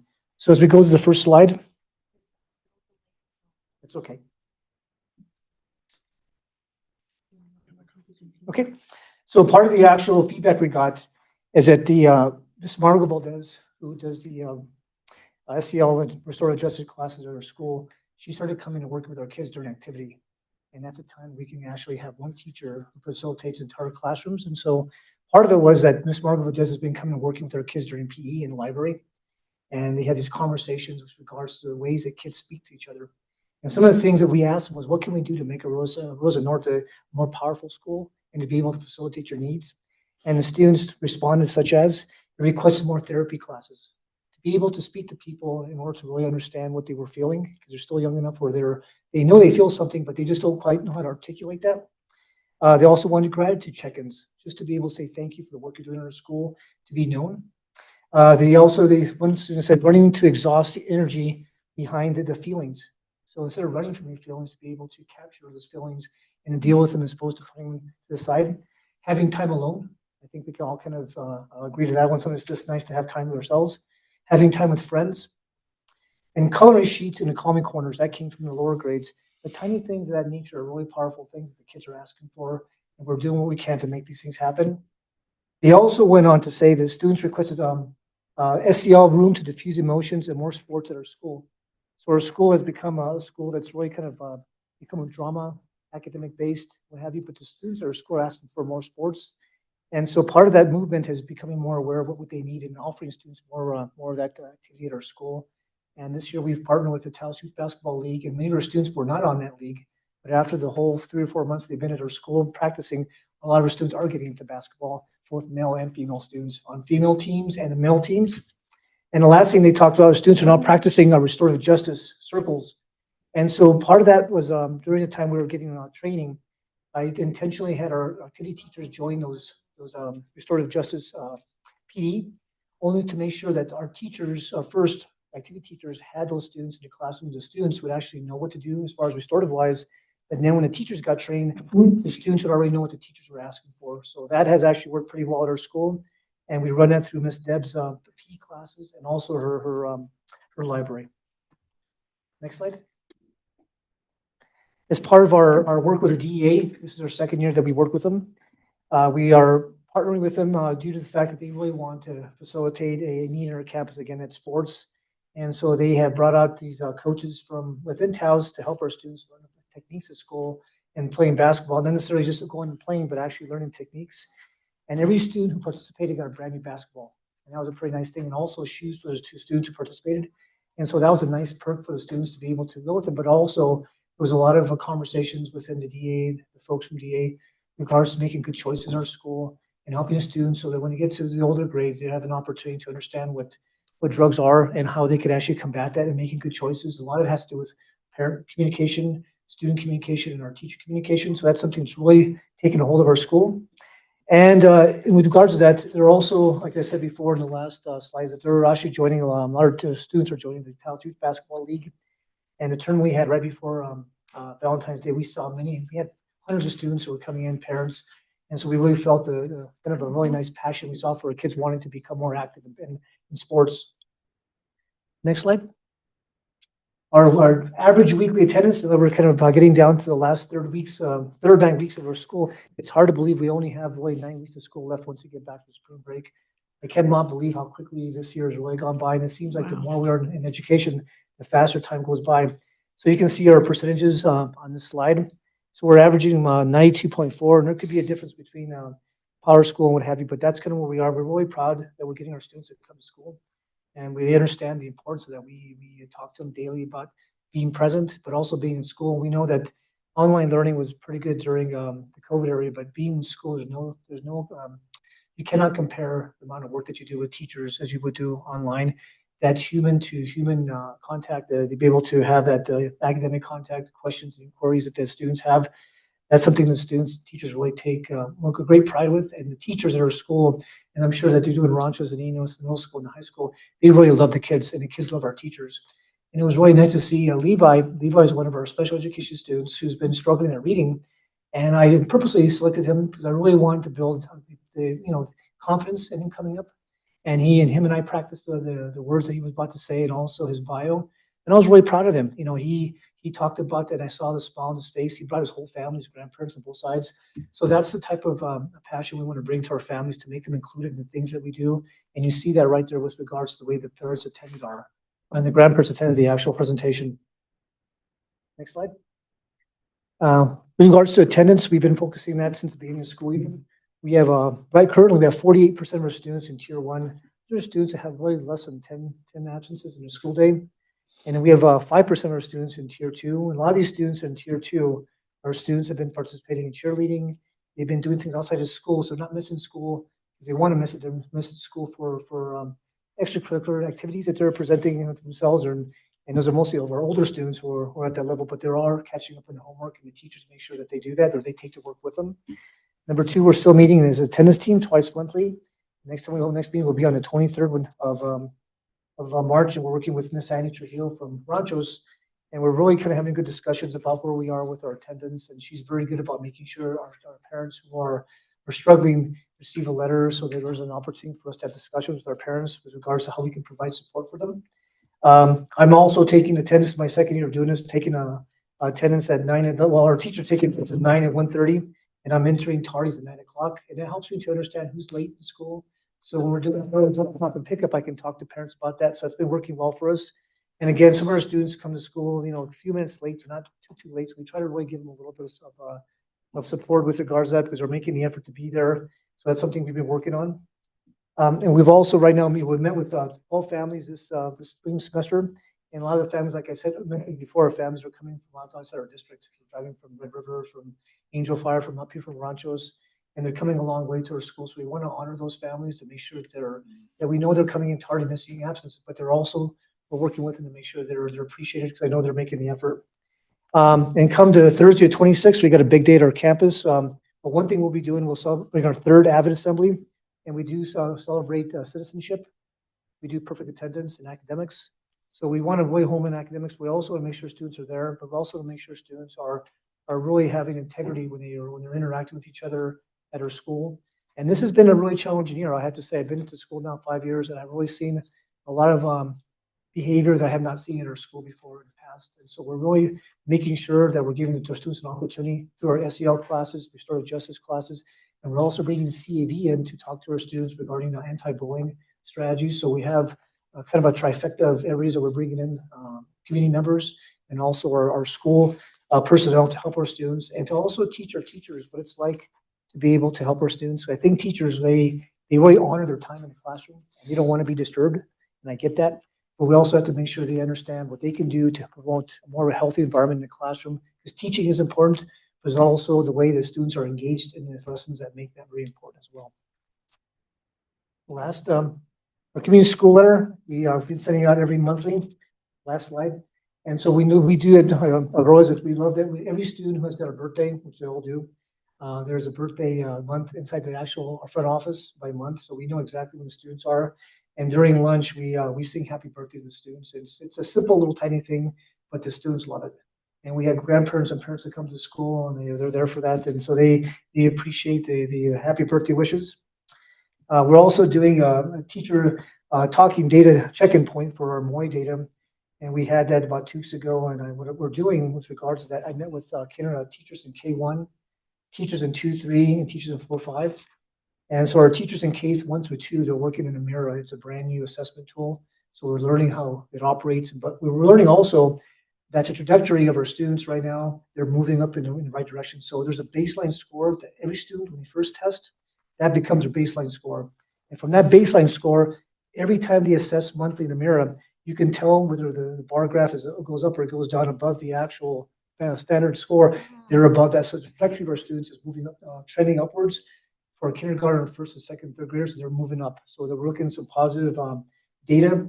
And we also really recognize that our kindergarten teachers, this is at all schools, are one of the most important teachers you have at your school because they lay the foundation for students to learn. So that's when teachers relay a lot of heavy expectations on our kindergarten teacher, Miss Elisa Trujillo and Sanchez, and she's doing a wonderful job, and her data supports that.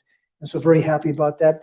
And we also cluster our data talks so that the students move from kinder to first grade can have a conversation with our teachers with regards to who are we getting in first grade, who's in kinder now, and discussions happen between those teachers. So there's a good movement between kinder and first grade, second and third, and fourth and fifth grade. And I know Miss Sonia works with the middle school with regards to our students who are studying to the middle school. And from what Miss Martinez, Miss Linda talks to us about, she knows who our students are because they're prepared to go to school. They understand they're learning about, they're interested in the sciences. So there's a little bit of a difference between our students going to middle school because they're prepared to go there. We're proud of that. We also had a AD&E book fair. We do that twice a semester, and it's an opportunity for our students to buy books and what have you for in areas that they find interest. And so those are things that they take home. And we know through best practice that students who work outside of school time and at home develop learning skills and reading skills that they not only use at school, but they use at home. And we're also teaching parents through our Title I community nights how to help students with regards to that. We're also having, through our AD&E community school, we're having a class on germs.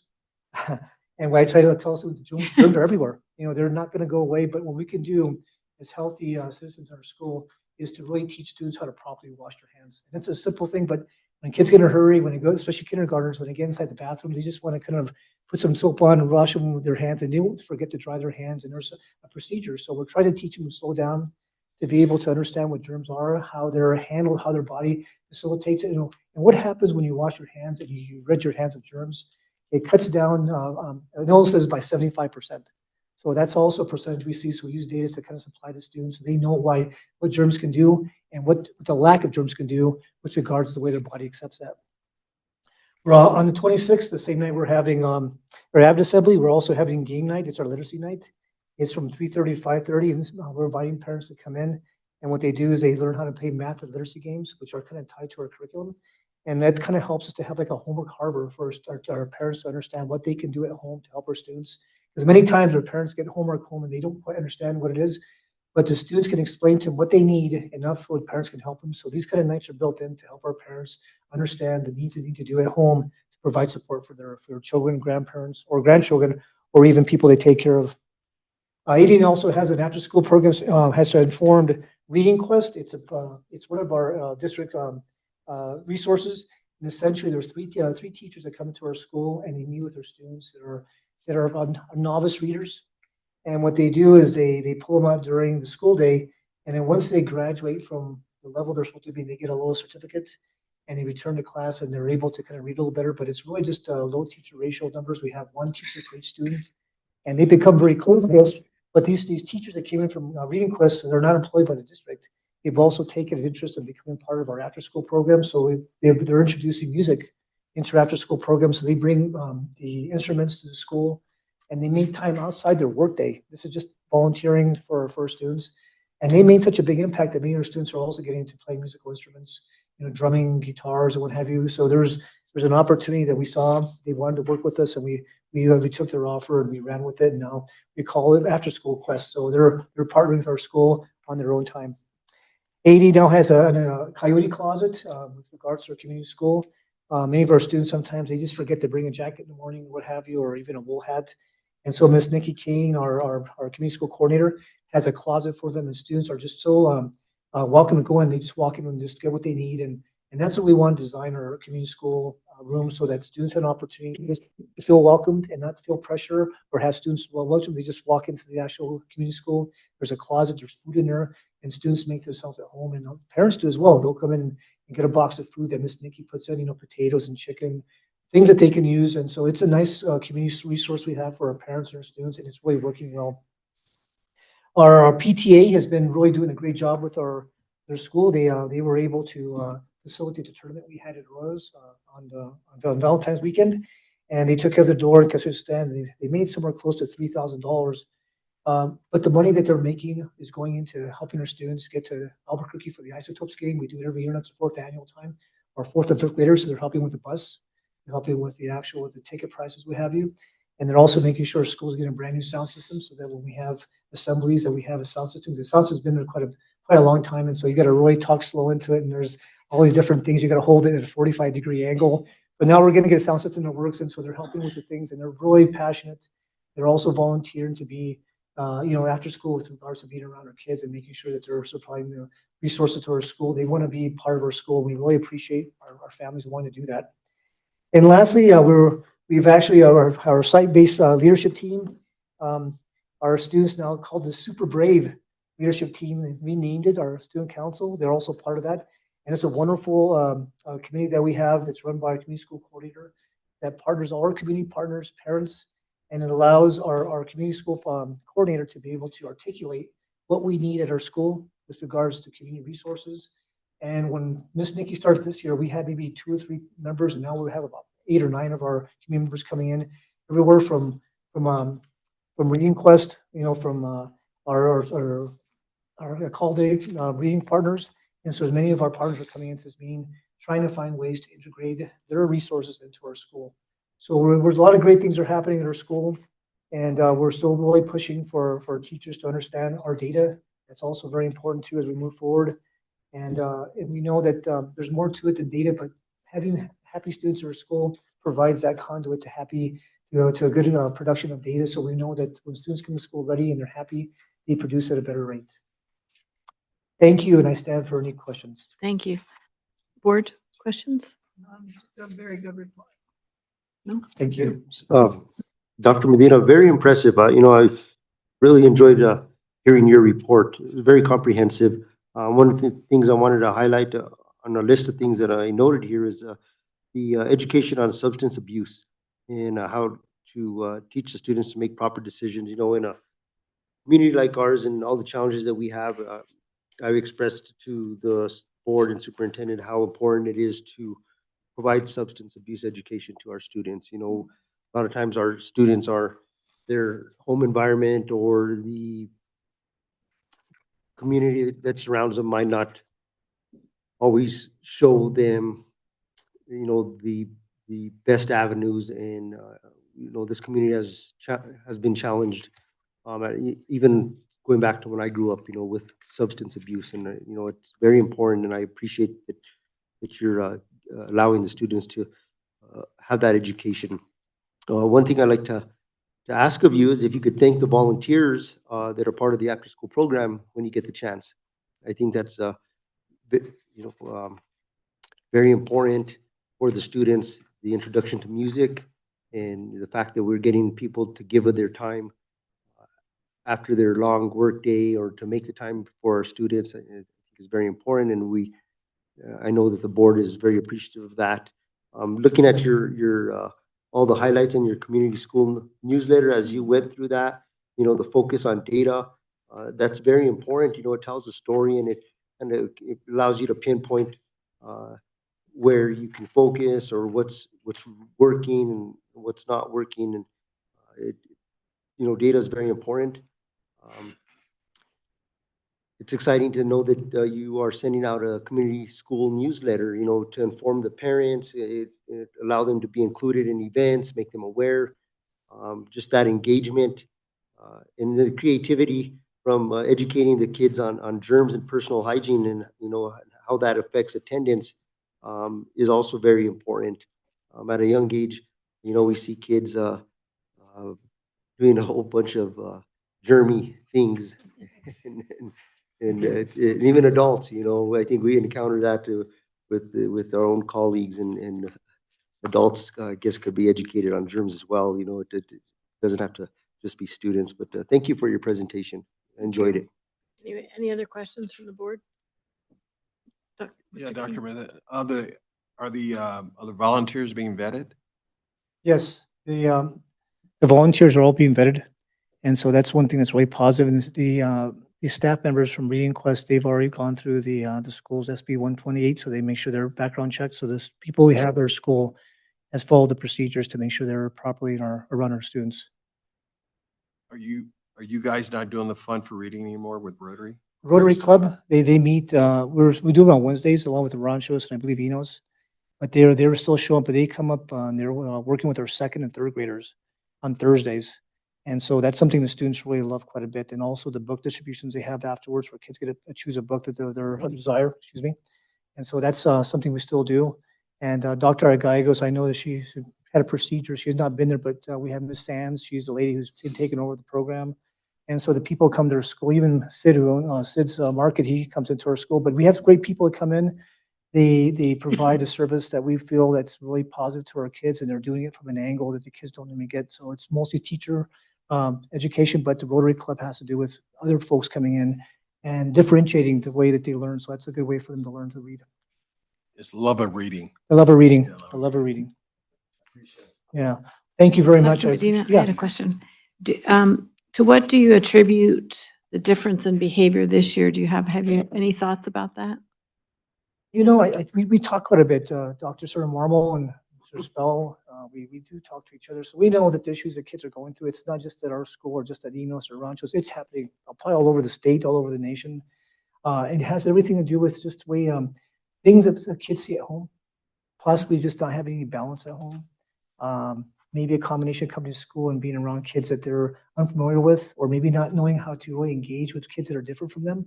So we're just trying to open the doors of opportunity for students to understand that it's okay to be different. It's okay to have feelings that you have, and to provide those students with resources they need to kind of be able to refocus their energy, think outside the box, and know that people come from different cultures. I think that board member Concha talked about the food that we eat in the cafeteria. That's important. It's also the students that we facilitate in our schools who also bring cultural differences need to be respected. Even if they're a small percentage of students in our school, or they're a large percentage, those students deserve an opportunity to be heard, and we're seeing that and hearing that from the students right now, even when they ask for just some alone time.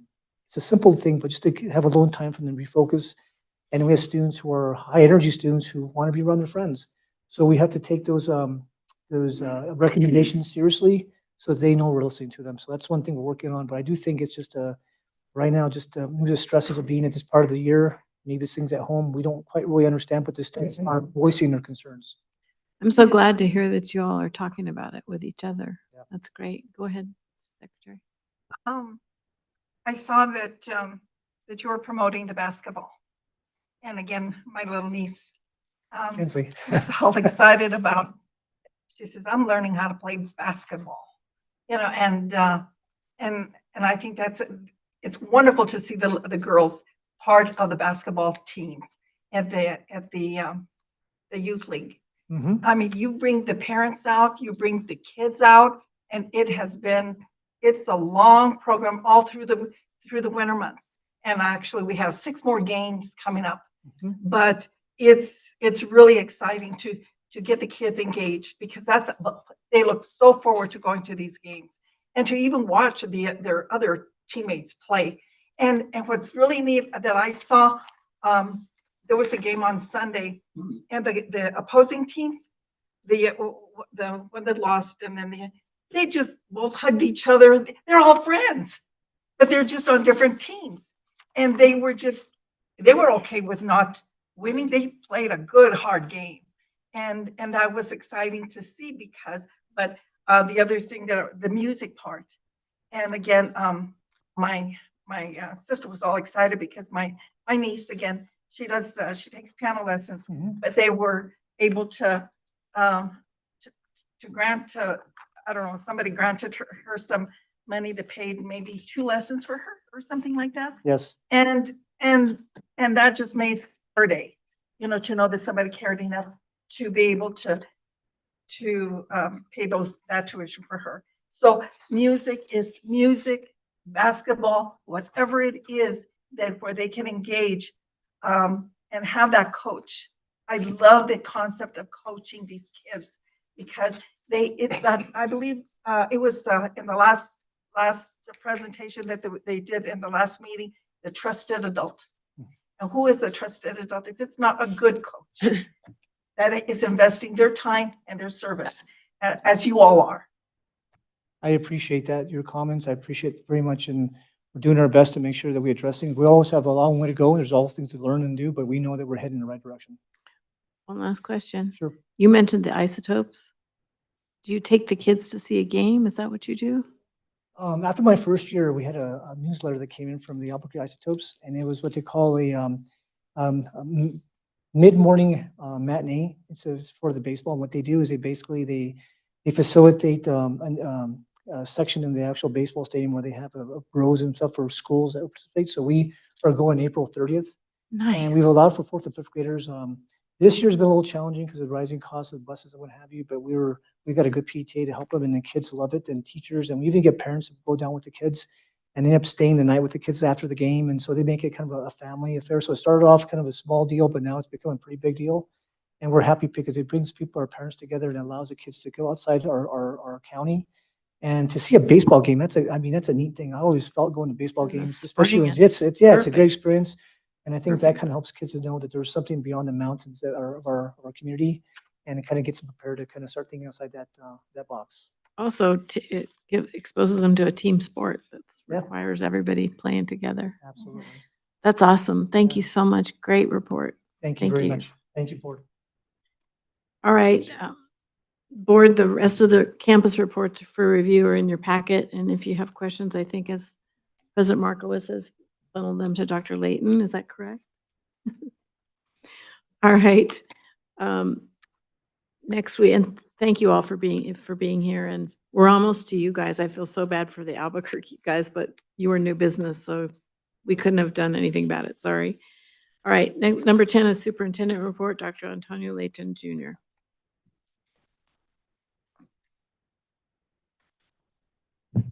President Flores, Vice President Spray, members of the board, wanted to go ahead and share the district enrollment for up until week 8. Again, we were almost at the end of the quarter. So this time I'm glad I have a little bit of good news on the enrollment. We're actually up by 7 students from the last report on February 11th. And so as you can see the graph for the entire quarter, the last time we reported, we were at 1725, but we are now currently at 1732. So up by 7 kiddos. Next, we have our attendance. So if we look at the attendance for the entire year at this point, we are at 91.1%. So we are still above what we had last year. Although I will say, just looking at the data in particular, this past month was a rough one. There was a lot of illnesses that went out, and you'll get to see in a little bit how it impacted, the month of February. But overall, for the year, we are still above last year's attendance. And I always like to echo Member King's, if you can reach them, you can teach them. And so when they're in their class, we can teach them. And of course, next one is the congratulations to Enos Garcia that had the highest student attendance. Of course, that is outside of Cyber, but Enos, you did pull it off by just a few percentage points at 89.4. I will like to mention this as all the different slides we go through each month. It took me a while to look back at Enos, and it's been quite a while. So congratulations goes to your campus, Mr. Spell. And of course, with student attendance comes next, staff attendance, and congratulations goes to the middle school, who does have 95.7% for the month of February. So congratulations to them. I will say Ms. Martinez would have been really ecstatic to finally win this one, but she's at the game. So she went to the game to go watch her kids. So congratulations goes out to all our campuses and our staff who show up day in, day out. So for that, I do stand for questions. Board have any questions or comments for Superintendent Leyen? I just have one. Thank you for the report. Where did our 7 students come from? Well, I can go back to dig from that, but a lot of it comes like in every year that we get students that come from different school districts or they could come from Dream Tree, or they could come from wherever, but we can dig into that data a little bit more and get that. That's a good handful of students. Superintendent Leyen, so if I'm reading this correct, at the beginning of the school year in week 1, we had 1,730 students, and now at week 8, our enrollment has increased over the So this is a quarter report. quarter report, Quarter excuse me. report, that's correct. So week 1 was for the second semester, and the third week was when I reported last on those numbers. It's good to see the increase in enrollment. Vice President Spray, you may Thank you. Where are we? proceed. Is he Uh, done? so- You done? That was done for questions. Any questions? No, but just a comment. Comments are allowed. Go ahead. I just think that we just need to promote Taos Municipal Schools and let the community know who we are and what we offer as Taos Municipal Schools. And I think the reports that are provided by all our principals at these meetings, I just really would love to see the community watch through Zoom, via Zoom, or even attend, but getting the kids in here brings the parents in here, and so the more interaction we have with the kids and the students, the more familiar they will get with the board meetings. Yes, ma'am. We'll go ahead and still working on that piece. Okay. Vice President Spray, just again, Yes. Superintendent stated, our attendance at this time of the year has exceeded our attendance average for last year, which is definitely an improvement. And, we've been working hard to focus on attendance. I want to thank all our principals and our staff for emphasizing the importance of attendance. And, of course, Superintendent said, and I'm going to reiterate it, but if you can't reach them, you can't teach them. So, and they're in school. So to see a 91% attendance overall average at this time of the school year is very impressive.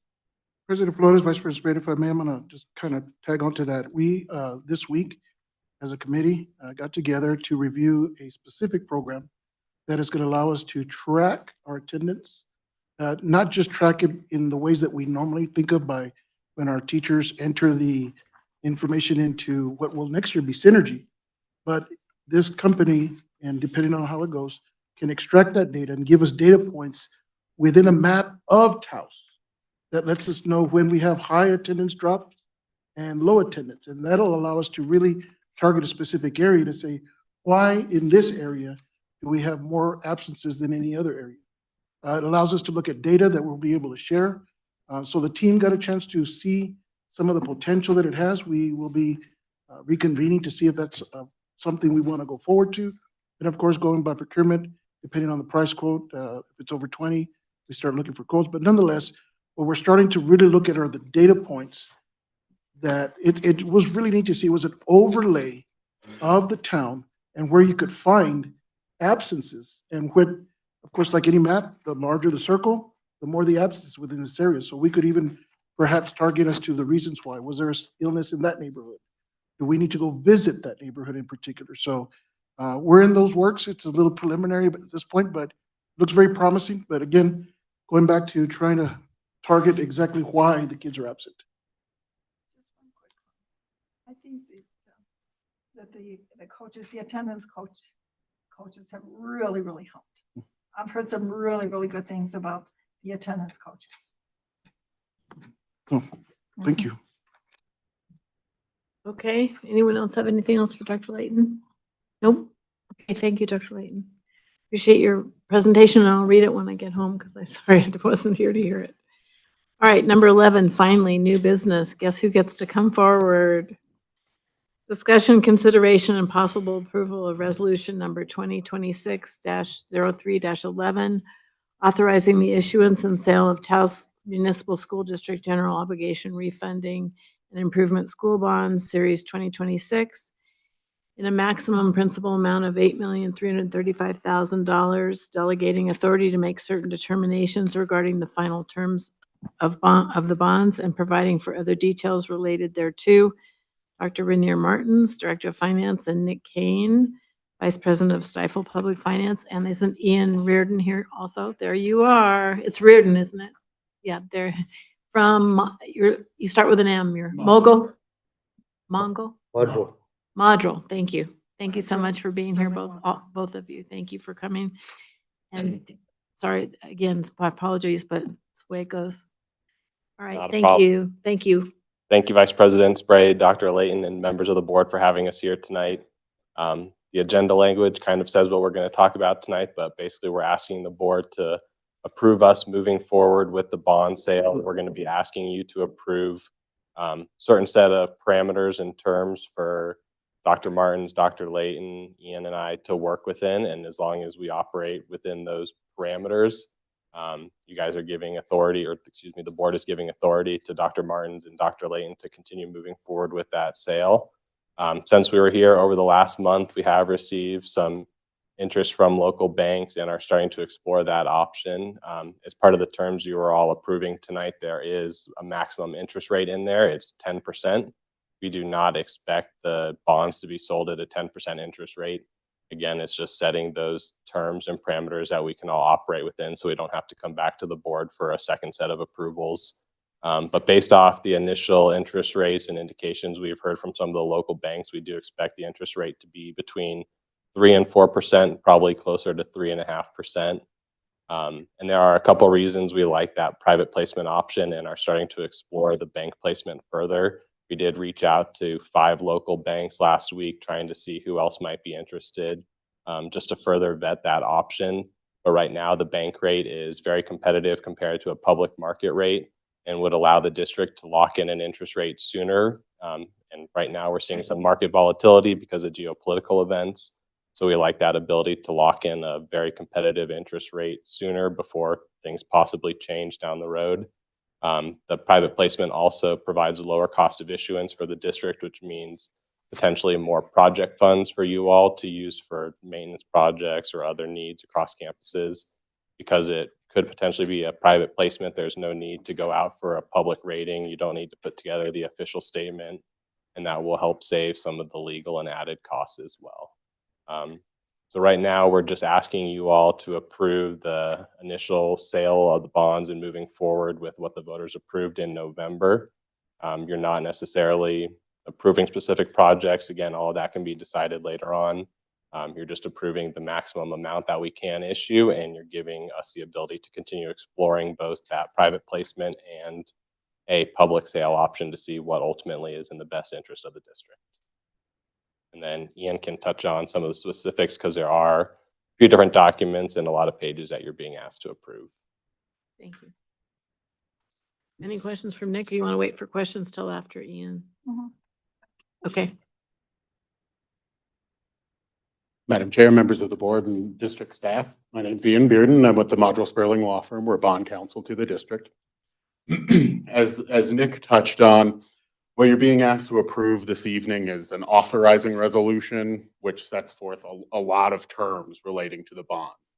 It's what we call a delegation resolution, which means that it delegates authority under a specific statute of New Mexico law to a particular person or set of people to finalize the terms of the bonds as we get closer to closing.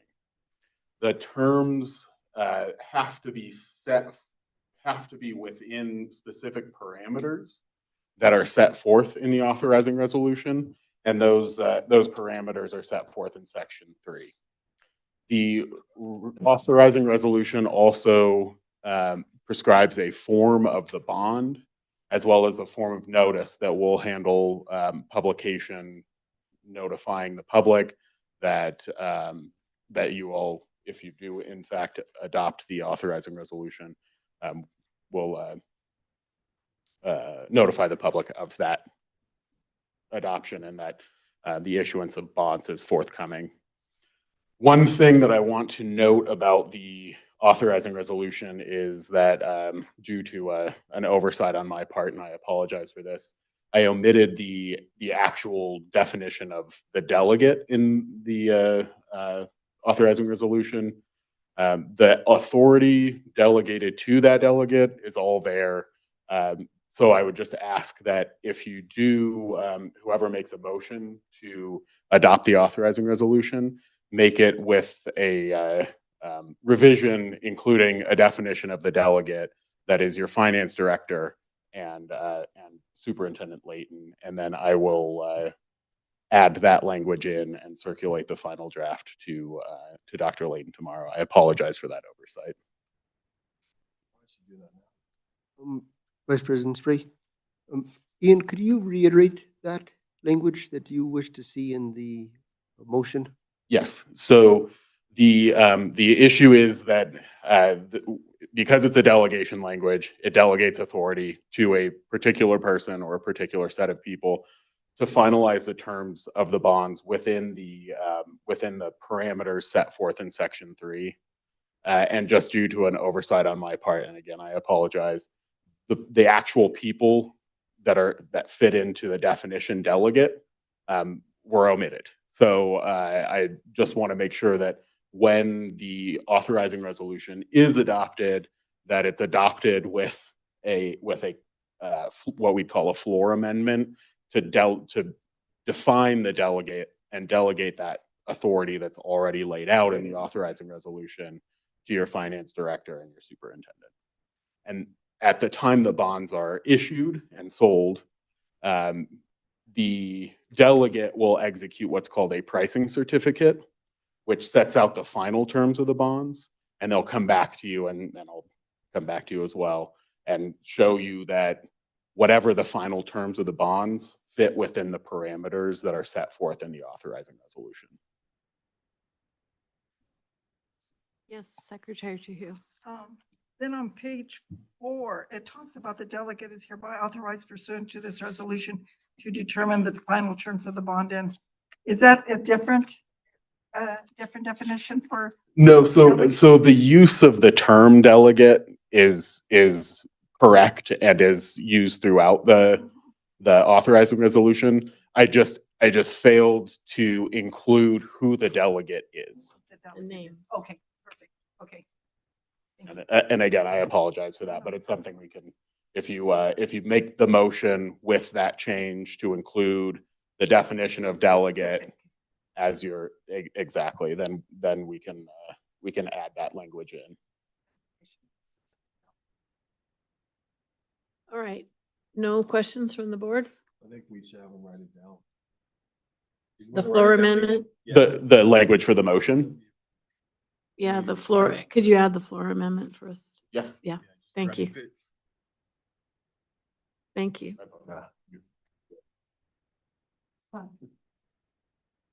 Thank you. And no other questions? Nobody? I have a question. Okay, President Flores. I guess, Nick, so when do we anticipate the funds being available? Right now, if we get approval from the board tonight, we expect to be able to price the bonds in April. And then we would be able to close depending on who our partner is, probably 2 to 3 weeks after that. So you should all have money early to mid-May at the absolute latest.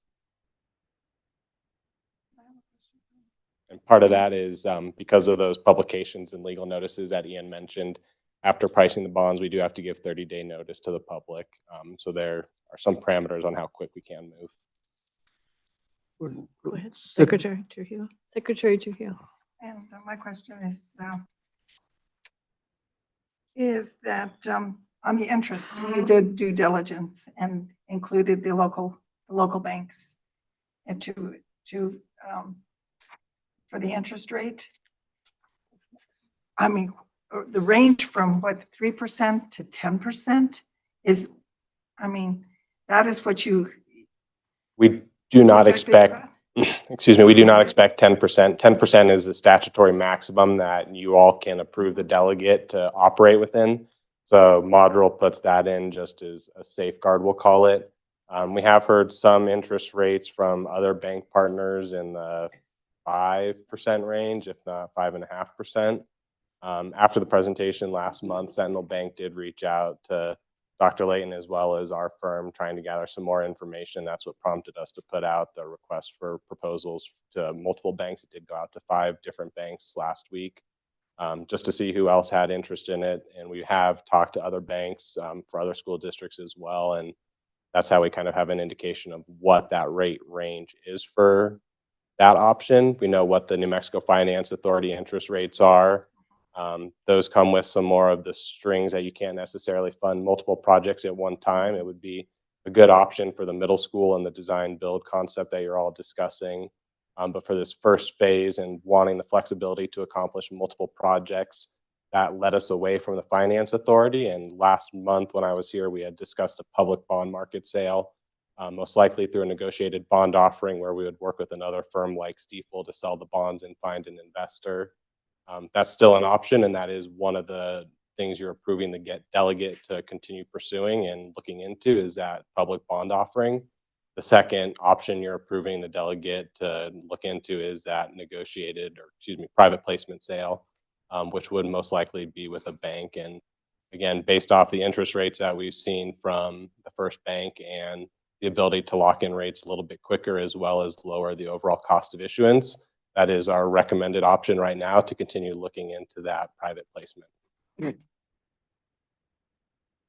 reminding us of that because, again, usually NMFA has been always really, really good about offering a very good interest rate because of the projects. They fund projects, they fund state projects. That has been a vehicle that has been used by local governments. And but again, if you're having to go out to the banking, again, due diligence and see where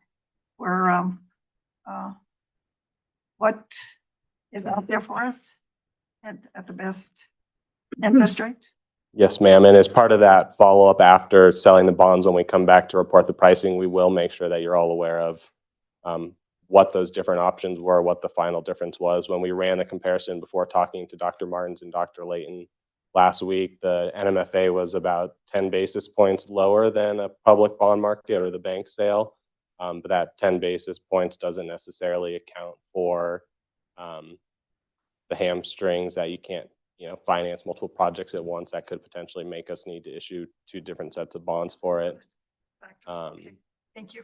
And then you guys also have that ability to invest the bond proceeds if we go through a bank option or through a public market sale, which should hopefully make up for that 10 or 15 basis point difference that the NMFA That has. is my other follow-up question to that, and then to make sure that if we can be able to deposit the program funds so that we can get the interest rate. But again, it has criteria. Everything has criteria.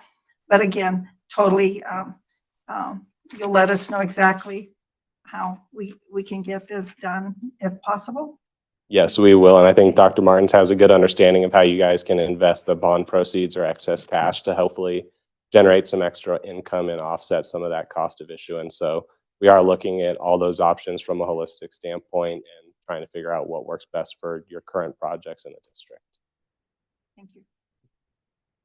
Thank you. Member King.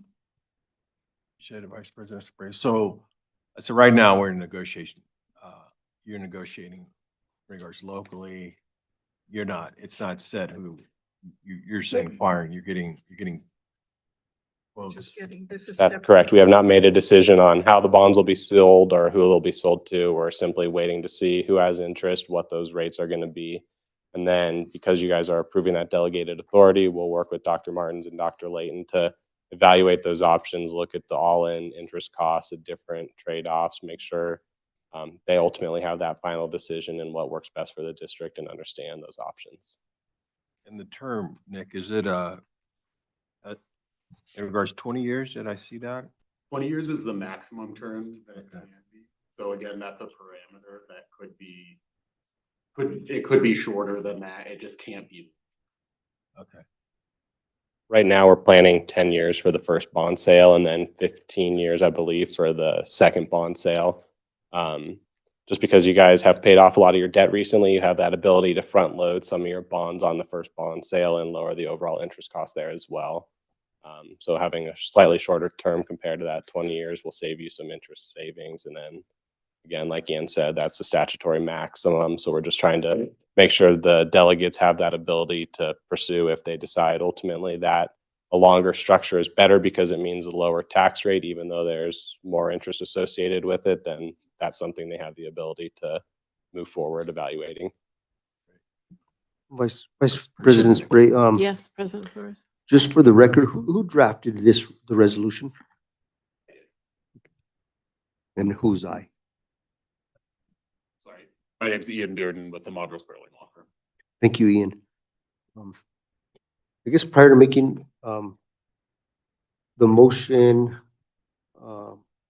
just for the record, I'd like to just read out this first part of the resolution. So with Taos Municipal School, if I may, Vice President Spray? Definitely. Go ahead. Taos Municipal School District, Taos County, New Mexico, Resolution Number 2026-03-11, authoring the issuance and sale of Taos Municipal School District General Obligation School Bonds in one or more series in a maximum principal amount not to exceed $8,335,000, dated as of the date of delivery, payable from ad valorem taxes levied on all taxable property within the district, levied without limit as to rate or amount, providing for the form, terms, and conditions of the bonds, the manner of their execution, and the method of and security for payment, delegating authority to make certain determinations regarding the final terms of the bonds pursuant to Section 6-14-10.2 NMSA 1978, and subject to the parameters established in this resolution and providing for other details concerning the bonds. And I'm not going to read the rest of that. I think it just for the record to cover that. Thank you, Vice President Smith. Thank you, President Flores. Any further discussion? Is that going to include the additional? It's going to. It's going to.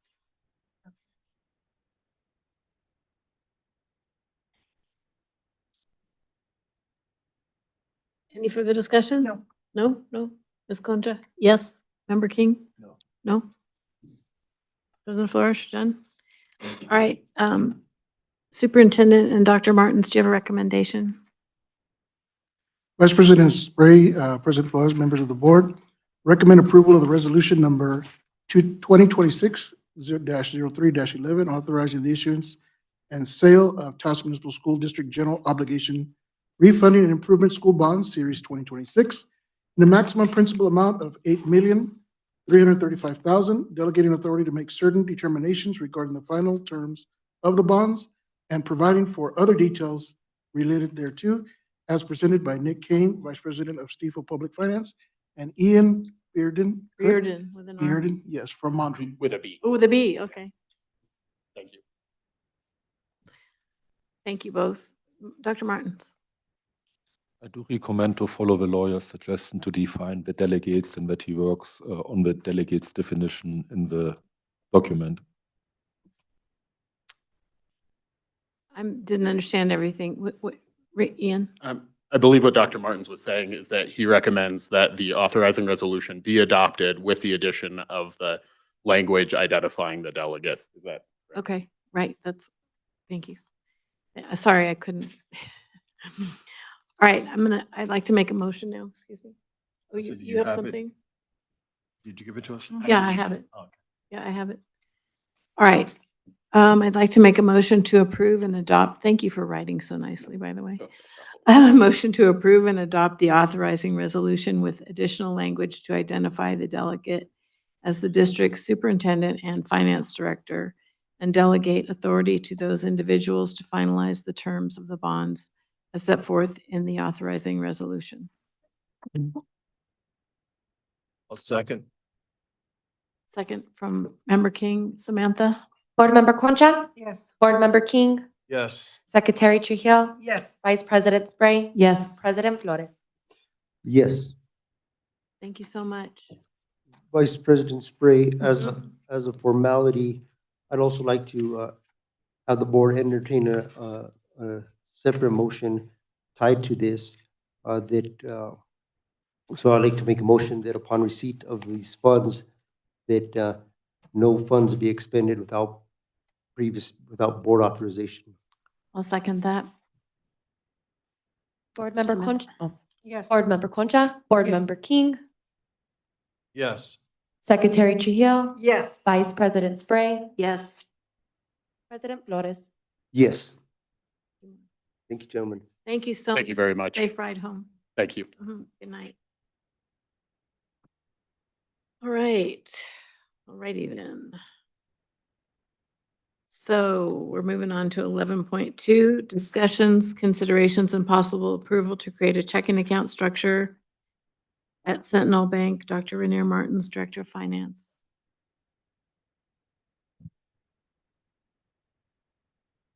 President Flores, Vice President Spray, Secretary Trujillo, Board Member King, and Board Member Concha. The whole idea is to distinguish between cash we have, to not confuse for what we can spend it. As you just voted on, you said, if we get bond cash, you need to approve bond cash before it gets expended, correct? So now the current checking account structure is that we have one general account and one activity account. But that means by default that in the general account is so-called unrestricted money, but also capital outlay money and bond money. So this is the reason why I want to propose to you to restructure the checking accounts. And I would like to show you a diagram which is provided by PED through the OBMS program. Can my screen be shared, please?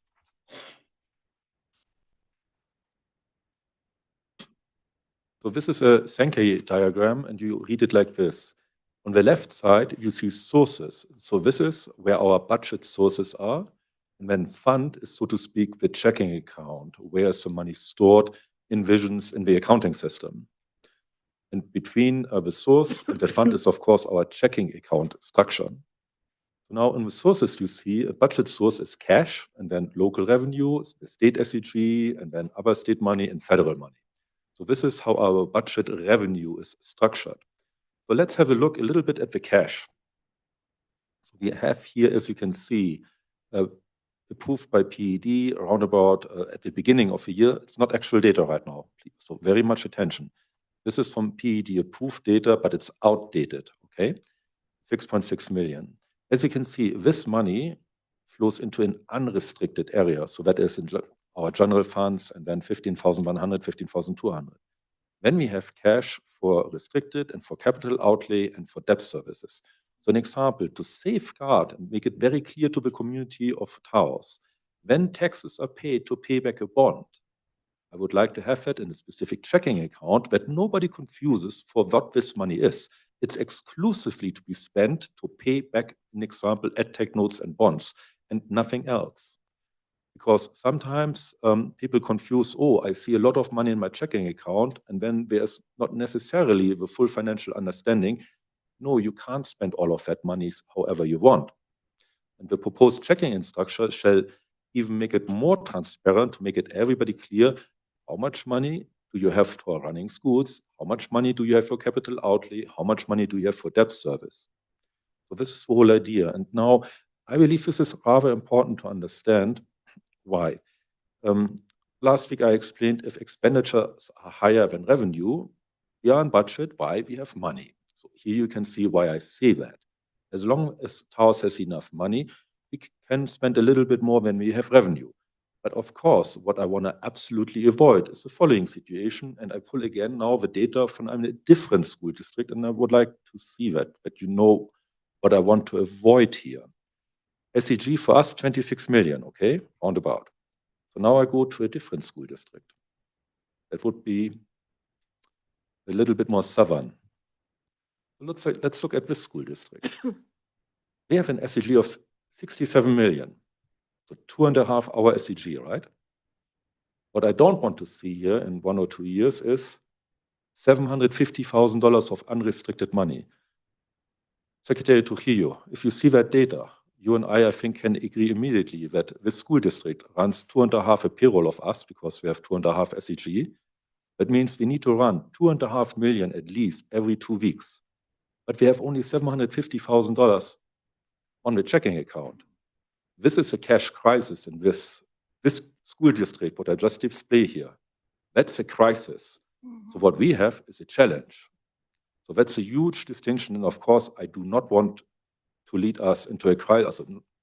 Neither superintendent, so the whole cabinet and under the strong leadership from Dr. Layton, we do not want to see this district going into the direction of this district as displayed here by PED data.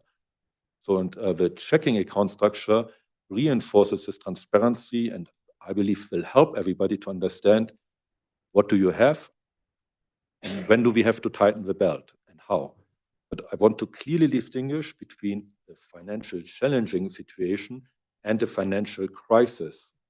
Here you can see the bank makes the decision. In this district, the bank makes the decision because payroll hits the checking account, ain't no money there, right? And this is, of course, what we all want to avoid between school board, cabinet, union, everybody involved. We don't want to go into this scenario. And the checking account structure, I believe, will help us. That's the reason why I propose it. Thank you. Thank you. Any Dr. Mertz. questions? Well, I was just passed a note that you created this model for the state. Is that correct? Yes, I developed the Sankey diagram because you might remember that the state statute included financial transparency. So the public has only the open books transparency. I did recommend to PED to not follow that route because, yeah, there are a lot of beautiful graphics, but nobody can explain and understand it. And here you can see what my former boss said, okay, the state legislative provided me $1 million. And I was able to develop OBMS on a different level, and part of that money flew into not only creating quality data, but also having this Sankey diagram. In a finance committee meeting, I can go in much further detail because you can analyze a budget. So I would say I personally can, with this tool, explain any budget within 5 minutes. So it's very, very powerful to understand what's going on. And also when we plan a budget to see, okay, what do we need to be concerned about? What are metrics? But this is not a financial committee meeting. So it's, yes, I developed this in the sense of I wrote the requirements and I tested it. I know that the cash data is solid. Why? Because PED collects the combining balance sheet data from every single audit through us. So an example, I entered our combining balance sheet data for the cash position for next year. So I know that the cash data is very solid. Why? Because every finance manager must use the audit, type in the audit data based on the combining balance sheet to calculate how much cash do you have. When PED is reviewing this data and said, okay, it's approved. This is the reason why when we get an SCG budget from PED, we also get a cash budget from PED based on our audited data. So it's a very solid data here. Could you go, Vice President Spray, Dr. Martins, could you go back to our slide? Yeah, sure, of course. So this is actually not a slide, it's literally a web page. This is live data, okay? This, okay? Yes. So this is yeah, our situation, so to speak, from a budget point of view. So this is budget data, it's not actual data, okay?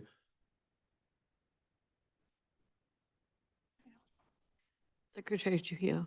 I like this, the concept. I mean, it's not a concept, it's because you have to reconcile the cash to the bank. As you just mentioned, that you're reconciling to PD. And so again, this just lends itself to greater accountability, and it's easier to just reconcile. And what we just really need to, what I believe that you're helping us to understand is that there's really a difference between budget and cash. And again, you can have all a budget, but when these expenditures hit your books, it's gonna need cash to be able to you're gonna need cash to offset those expenditures, and it's gonna reflect on the budget because you budgeted. But it as you move on with a good budget, as you're trying to clean up our budget, and it's going to be very real. It's very real that the budget part works against the cash, and because you have expenditures going against your budget, but you have cash to offset those expenditures. So it works really, really well. But breaking it out, all of these bank accounts is going to make it so much easier and good for you just to have this this done. And I wanted to show this display to see where is Taos.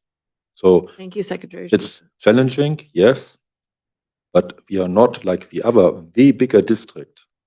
I mean, I repeat, 67 million SEG and only $750,000. I would have nightmares if I can't make Secretary Trujillo, you and I, we can't sleep at that, no? I know that. But we are not in this situation. I want to emphasize, we are not in this situation. We need to make decisions, yes, but we can avoid that. Why? Because Dr. Layton is not looking from here to here. He is looking far ahead and sees, oh, I see what's coming. We need to react. So that's under his leadership, this foresight. Thank you, Dr. Martins. Thank you. Vice President Spray, Yes, thank you. President Flores. Dr. Martin, so another important reason to have a substantial cash reserve, and correct me if I'm wrong, and hopefully I could iterate this correctly, is a lot of times we have grants that are reimbursed, correct? So we have to expend from the district level, and that comes from cash. Absolutely. And then we seek reimbursement to replenish that cash that we spend when they're reimbursable grants. To your point, Nicole Cardenas, now Rael again, and I recovered around about $1.2 million in capital outlay funding, which was paid last fiscal year. You might imagine, so you will see immediately, where's my interest? Yeah, the interest wasn't with us because I needed that time to get that money back with Rael, so Cardenas. We just launched a special revenue fund, as you said. So an example, we funded for $137,000 in fiscal year 25 new kitchen equipment. So thankfully, I was able to convince DFA to allow an obligation of that money, because first you need normally an obligation, and when you get the money back. So everything is running. I talk to them, I explain to them, it's all okay. But again, $137,000 to be recovered. After that comes the next one, recovering more money for that fund. But also EdTech money, an example. We spent it from the general account, and then we need to go to NMFA to get the money back. That's also a lot of money. So it's not only payroll, it's also capital outlay. If you have to run RFRs, if you have to run obligation bonds. So it's quite a bit more. And Dr. Layton already knows my opinion. I want to have at least 3 payrolls being able to run. So that means 3.3 million plus $1 million, or better $1.5 million to finance, as you said, Title I, IDIB, capital outlay. And capital outlay might hit us pretty heavy if you build a school. I mean, we are not talking pay $100,000. No, we are talking pay $2-3 million. And we need to have the cash for that. Also, that's the reason I also told the cabinet, look, we have a solid cash position. We can work, we can make decisions. The decisions are made by our community, by you, the union, the administration. We can work together. Because the other district, as shown, the bank is making the decision. You can't pay this, you can't pay that, you don't have any money on the checking account. Then the bank is making decisions, right? We are not there, and we don't want to be there. Any further questions? No? Does it work? Any more questions? Forward to our Nope. finance meeting. Okay, would anyone, this is for possible approval. Anyone care to make a motion for this? Go ahead. Oh, sorry, recommendation. Thank you, Mark. Thank you so much. I'll learn. Vice President Spray, President Flores, members of the board, recommend approval of to create a checking account structure at Sentinel Bank as presented by Dr. Rainier Martins, Director of Finance. I won't forget that again tonight. I won't forget Dr. Layton again tonight, I promise. Anyone want to care to make a motion for this? I'll make a motion to approve creating a checking account structure at Sentinel Bank, presented by Dr. Martins, Director of Finance. Thank you. Second, anyone? I'll second. Secretary Trujillo seconded the motion from Ms. Concha. All right, Samantha? Board Member Concha, Yes. Board Member King, Pressed. I just have one clarification, I'm sorry. Said Dr. Martins. So what we have here is you're gonna literally have all these accounts. This is a suggestion. I would like to discuss it with the finance committee. No, because the devil is in the detail. So an example, I'm on the fence. Do we really want to create an athletics checking account, or do we merge it with general? There are plus and minuses to be discussed in the finance committee, in my opinion. But I wanted to bring it to the board's attention, how much foresight the cabinet under Superintendent Layton's leadership has, and how structured and how careful we manage the money from this from the taxpayer here. I think this is very important to know. Yes. Samantha, would you continue with the roll, please? Board Member King, Yes. Secretary Trujillo, Yes. Vice President Spray, Yes. President Flores. Thank you, Dr. Martins. Yes. Thank you. All right. 11.3, is Alipio still here? Yeah, there you are back there. 11.3, discussion, consideration, and possible approval for the modernization of inoperable elevator equipment at Arroyo del Norte Elementary School in the amount of $103,659. Alipio Mondragon, Maintenance Supervisor. 59 cents, sorry.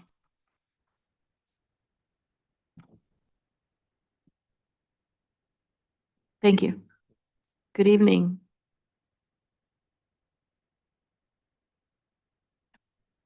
Sorry, I'm sorry. Late. Superintendent Layton and members of the board. I'm here tonight to present two proposals. First one is for Arroyos del Norte. These proposals are for modernization of the elevators at both of these schools. Currently, the elevators at both, we'll start with Arroyos. They are out of service. The company that manufactures and maintains them for us no longer has parts available for those elevators.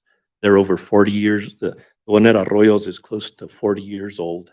The one at the high school is even older than that. They're pretty much identical in terms of parts and equipment and equipment wise. But yeah, the operating, what the parts that make these operate are obsolete. So the modernization that I'm bringing before you tonight for consideration consists of basically replacing all the electronics and most of the mechanical portion of these elevators. The parts we will keep are the carriage, the doors, and the hoist, but everything else is getting replaced. And it'll bring these elevators up to date, and we can continue getting them serviced and inspected and for the next 20, 30 years probably. So this versus the price of replacement, is probably a third of the cost of replacement of an elevator. That's why we're going this route, because mechanically the carriage and those parts are still good. It's the mainly electrical, a lot of the control boards and that type of equipment that's no longer available for these. So this work would be performed over the summer, and we're hoping that if this does get approved, we can have those elevators operational by the time kids get back to school in August. Okay, thank you. Is that all on that? Yeah.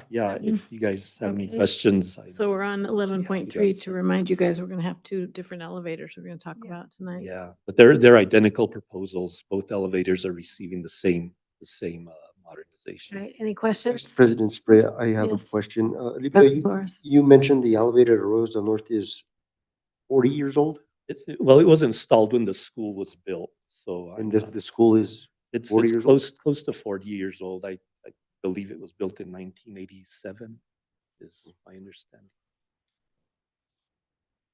Yeah, and the high schools is older than that. Thank you. Any other questions, Secretary? Just a comment that you're using the state contract? We are using the state purchasing agreement, and it is in your packet. Yes, ma'am. Second page of the cover page. It follows the cover page, Secretary Trujillo, the state contract. Yes, I know. I'm just making a note of it, that the state contract was used Yes, ma'am. to make the purchase. The purchases. Member King? Appreciate it, Olympio. What's the expected life of, once we do this upgrade of the upgrades, like,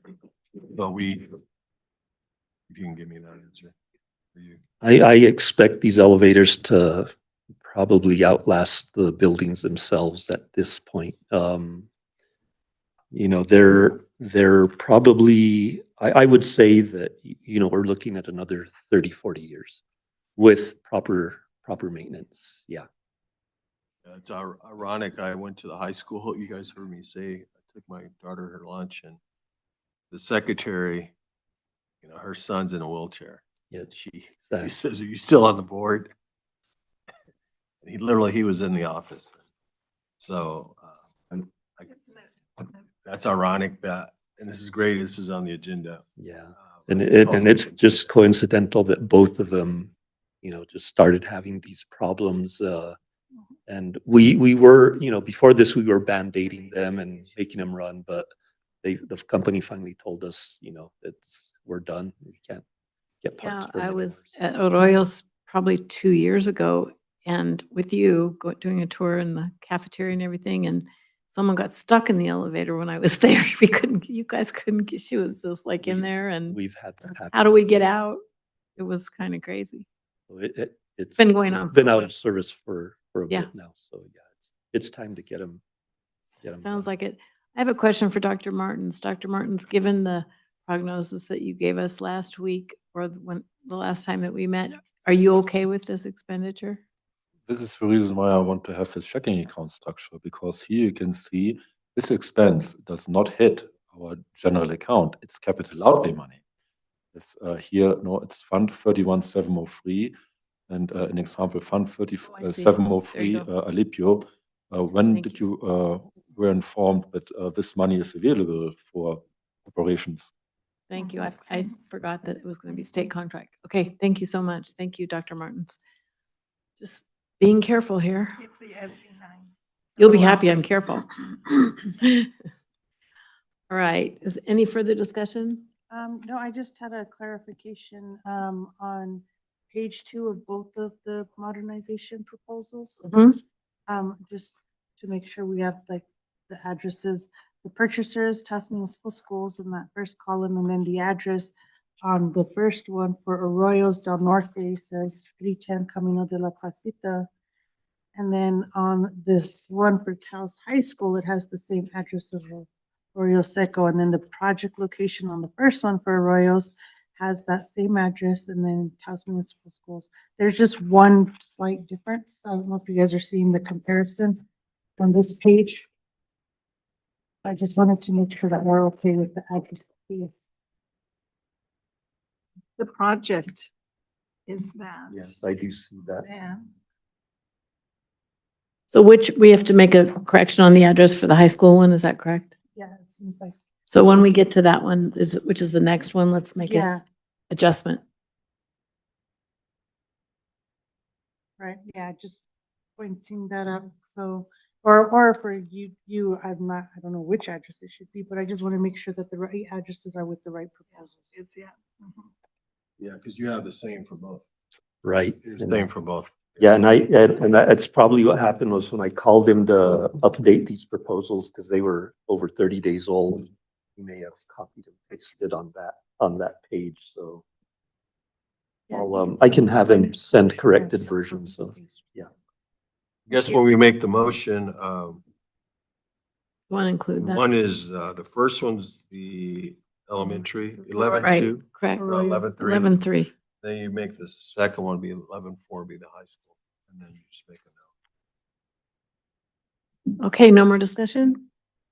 Dr. Layton, what's Just your for recommendation? clarification, the only motion we can do at this point is for this one. Yes, I And then know. we'll do the, We're going to do them separately. you got it, thank you. Yes, what's your recommendation on this one? The recommendation is for approval for the modernization of inoperable elevator equipment at Arroyos del Norte Elementary School in the amount of $103,600.59 as presented by Alipio Mondragon, Maintenance Supervisor. I'll make a motion to approve the modernization of inoperable elevator equipment at Arroyos del Norte Elementary School in the amount of $103,659 as presented by Alipio Mondragon, Maintenance Supervisor, and recommended by Superintendent Leyen. Second. Okay, Samantha, motion by President Flores, second by Member King. Would you call the roll, please? Board Member Concha, Yes. Board Member King, Yes. Secretary Trujillo, Yes. Vice President Spray, Yes. President Flores. Yes. Thank you. You want to stay there for just a minute, Alipio? All right, 11.4, my understanding is most of that is kind of the same. Did you have more that you want to say about this one, this elevator? It's Same situation, identical. This is an older elevator though, and this one is, this one is needed because they do have kids in wheelchairs that are, right now they're struggling with that situation. Okay, questions from the board? Nope. Nope. All right, and remember, whoever makes the motion to instruct Alipio to change the address on that. How about you? What would you like? Would you make a recommendation, please, Dr. Layton? Vice President Spray, President Flores, members of the board, recommend approval for the modernization of the inoperable elevator equipment at Taos High School in the amount of $103,600.59 with the correction of the addresses as mentioned by the board, and also as presented by Maintenance Supervisor Alipio Mondragon. Great. Anyone care to make a motion? Yeah, I'll make a motion. Thank you. I'll make a motion 11.4. Modernization, approval of modernization of the inoperable elevator equipment of Taos High School in the amount of $103,600.59, presented by Olympia Mondragon, maintenance supervisor. A second.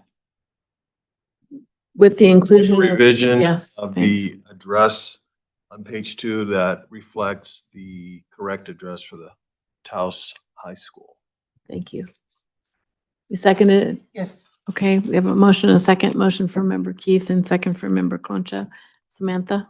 Board Member Concha, Yes. Board Member King, Yes. Secretary Trujillo, Vice President Spray, Yes. President Flores. Yes. Thank you. Good night, Alipio. Thank you so much. All right, 11.5, discussion, consideration, and possible approval of LVBHS MOU agreement with Taos Municipal Schools. Renetta Mondragon, Associate Superintendent. Good evening, Vice President Spray, President Flores, Superintendent Layton. What you have before you is an MOU between ourselves and Luna Vista Behavioral Health Services. This is going to provide additional health services or behavioral health services to our students at the school sites. This is more of just an agreement on how we're going to be functioning with each other as we move forward with working together. The lawyers have taken a look at it. Luna did make some corrections to their MOU. They resubmitted it. We resubmitted it to the attorneys, and the attorneys have approved it fully at this time. So with that, I stand for questions. Anyone have any questions? No? President Flores? I have a question. Associate Superintendent Mondragon, if you could just elaborate a little bit about the services that they will be providing. So they'll be providing social work services for our students. They're a smaller behavioral health company in our community. So they don't have as many numbers as our larger company, which is Taos Behavior Health, but they'll be able to come into the school sites and provide those services directly to the students at our school sites. So they've already been providing the services. It's just now we have a working relationship where they can be in the schools. Thank you. So they've already been providing telehealth? Yes, Like, yeah. and that was on their own as a separate company, correct? And is this company located here? Yes, they are. They're a local company. Who's the director of it? I think her name is Nicola Beta. Who? Nicola Beta? Oh, the former principal? No, No, no. no. She's a member of our community. I wouldn't be able to Okay, speak to who her I just didn't family know is. if it was My the same one. apologies. Okay. All right, any other questions? Anyone have any questions? Would anyone like to make a motion? How much is the contract? Go ahead. I'm sorry. I'm so sorry. I just caught that. I was just turning this way. Dr. Layton? I just caught it. Thank I you. believe member Lee has a question. How much is the contract? Vice President Spray, there is no cost to the district. This is just an MOU between the district and the company. So their funding source, is it state or federal? Or? I'm not sure, but I'm going to say that they're probably billing through Medicaid. Oh, Mhm. appreciate it. Social Superintendent. Thank you. Thank you. Dr. Layton? Vice President Spray, President Flores, members of the board, recommend approval of the LVBHS MOU agreement with Taos Municipal Schools as presented by Renetta Mondragon, Associate Superintendent. Thank you. Does anyone care to make a motion on this? So move to approve the MOU agreement with Luna Vista Behavioral Health as presented by Associate Superintendent Mondragon and recommended by Superintendent Layton. I'll second. Well, there, Naomi gets this one because you've gotten a bunch. So Samantha, it's a motion by President Flores and a second by Member Concha. Roll call, please. Board Member Concha, Yes. Board Member King, Yes. Secretary Trujillo, Yes. Vice President Spray, Yes. President Flores. Thank you, Samantha. All right, 11.6, possible action in connection with special audit. And thank you, Renetta, thank you. Possible action in connection with special audit next steps related to audit papers deemed confidential under the Audit Act. Mark T. Flores II, Board President. But yes, so as the board can recall, we had a discussion in executive session at our last meeting, and this is more of a procedural item that I will make in the form of a motion to, at this time, I would like to make a motion to approve the release of audit papers deemed confidential under the Audit Act to state agency. Second? Board Member Concha, Yes. Board Member King, Yes. Secretary Trujillo, Yes. Vice President Spray, Yes. President Flores. Yes. Okay, great. Thank you. That was good to clean that up. Number 12, future topics.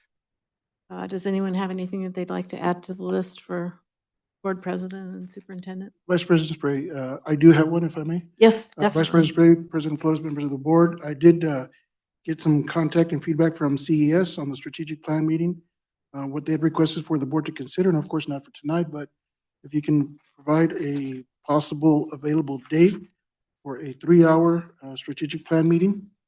And so I know, can tell you right now, we do have March the 28th for a Finance Committee meeting and March the 25th regular board meeting. I'm just adding these as to what we already have.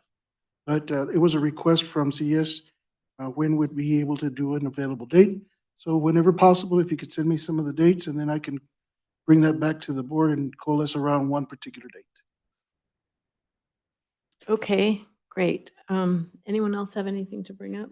Well, Superintendent, if you can recommend, because you have our board meeting agenda or open dates. I don't know, are we open for Saturday or what? You guys think?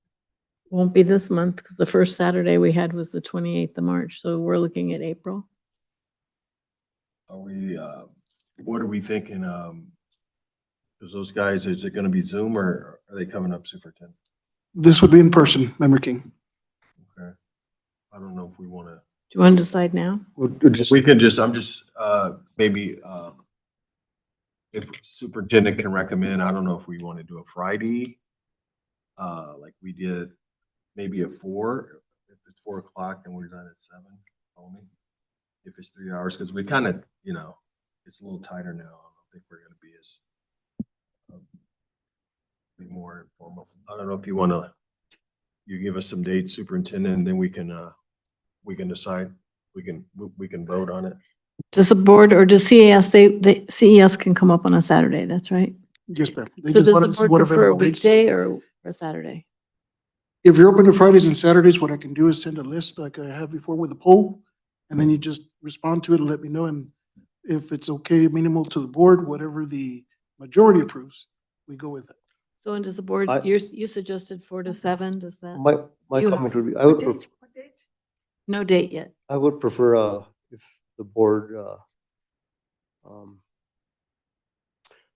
cares to, I would prefer like a Friday evening or an evening. As former King stated, I'd like to have my weekends. I have a lot of work to do on the ranch. Can everyone, Member King recommended 4 to 7. Can anyone, does 4 o'clock start? Is that okay with everyone on a Friday? And then he can send some potential dates. Yes? Because I can think I might be a little late, but. Okay. Yeah, obviously, Okay. we don't want to do Good Friday, so. Correct. Yeah, probably not Good Friday. I know what Good is call. the date then? He's gonna send a poll and we'll fill it in. You'll look for a poll on your Thursday email. also works. Thursday? Thursday or Fridays? Okay, so that's, If I Go may, ahead. Vice Yes. President Spray, President um, Flores.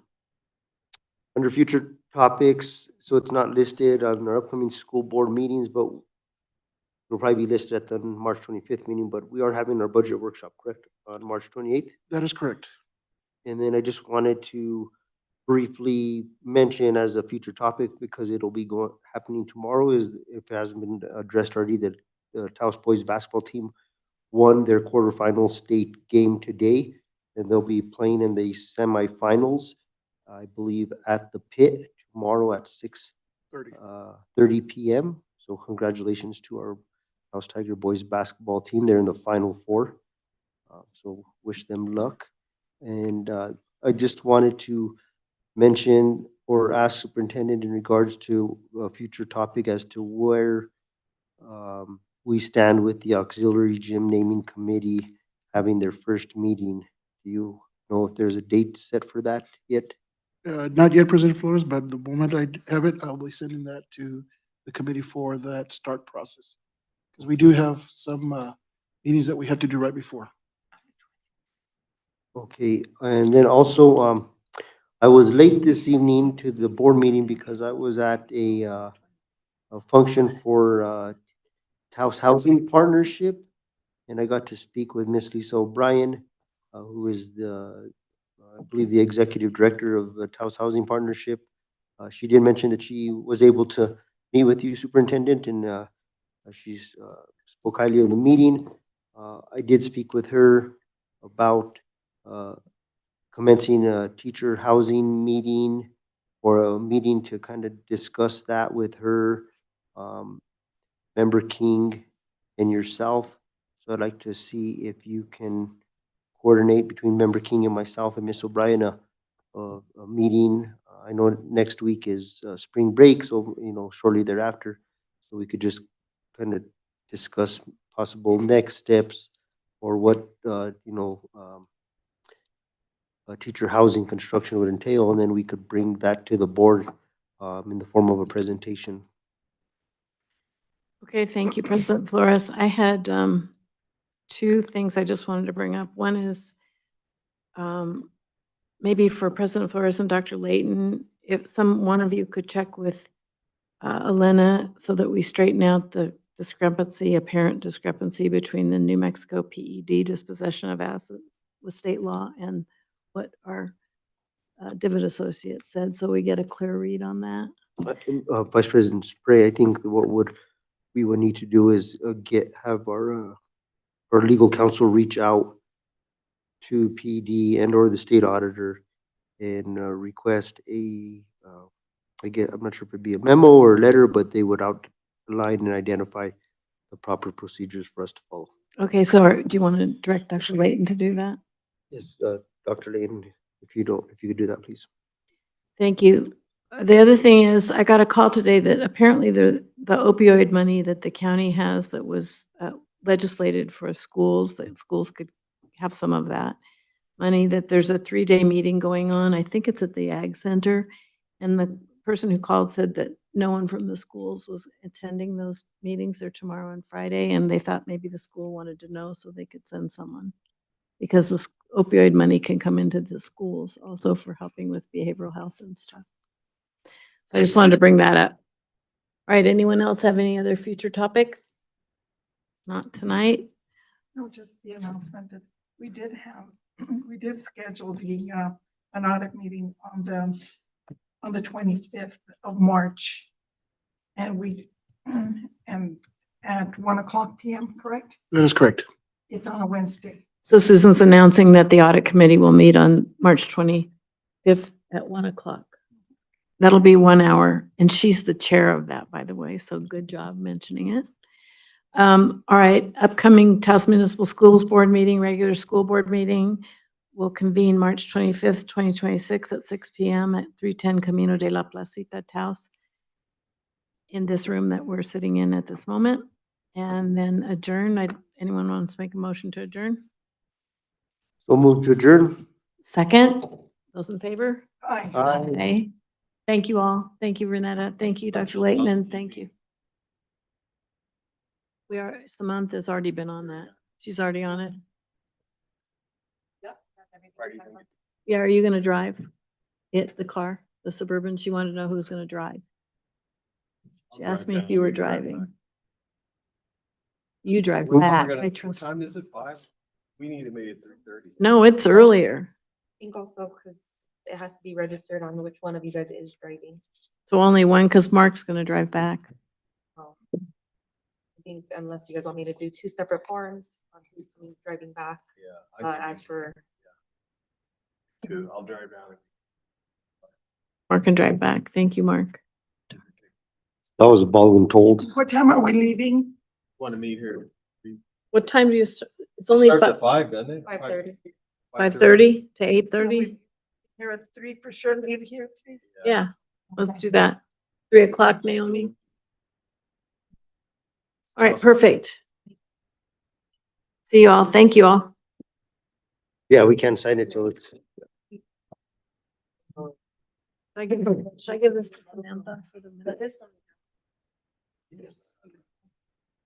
And so if y'all are okay, we can send the resolution through DocuSign as well. And so once the correction is made, we can send it through DocuSign for the board's approval signatures. The one that we added Oh, yeah, the yeah, yeah. handwritten language. Yep. So that way through DocuSign.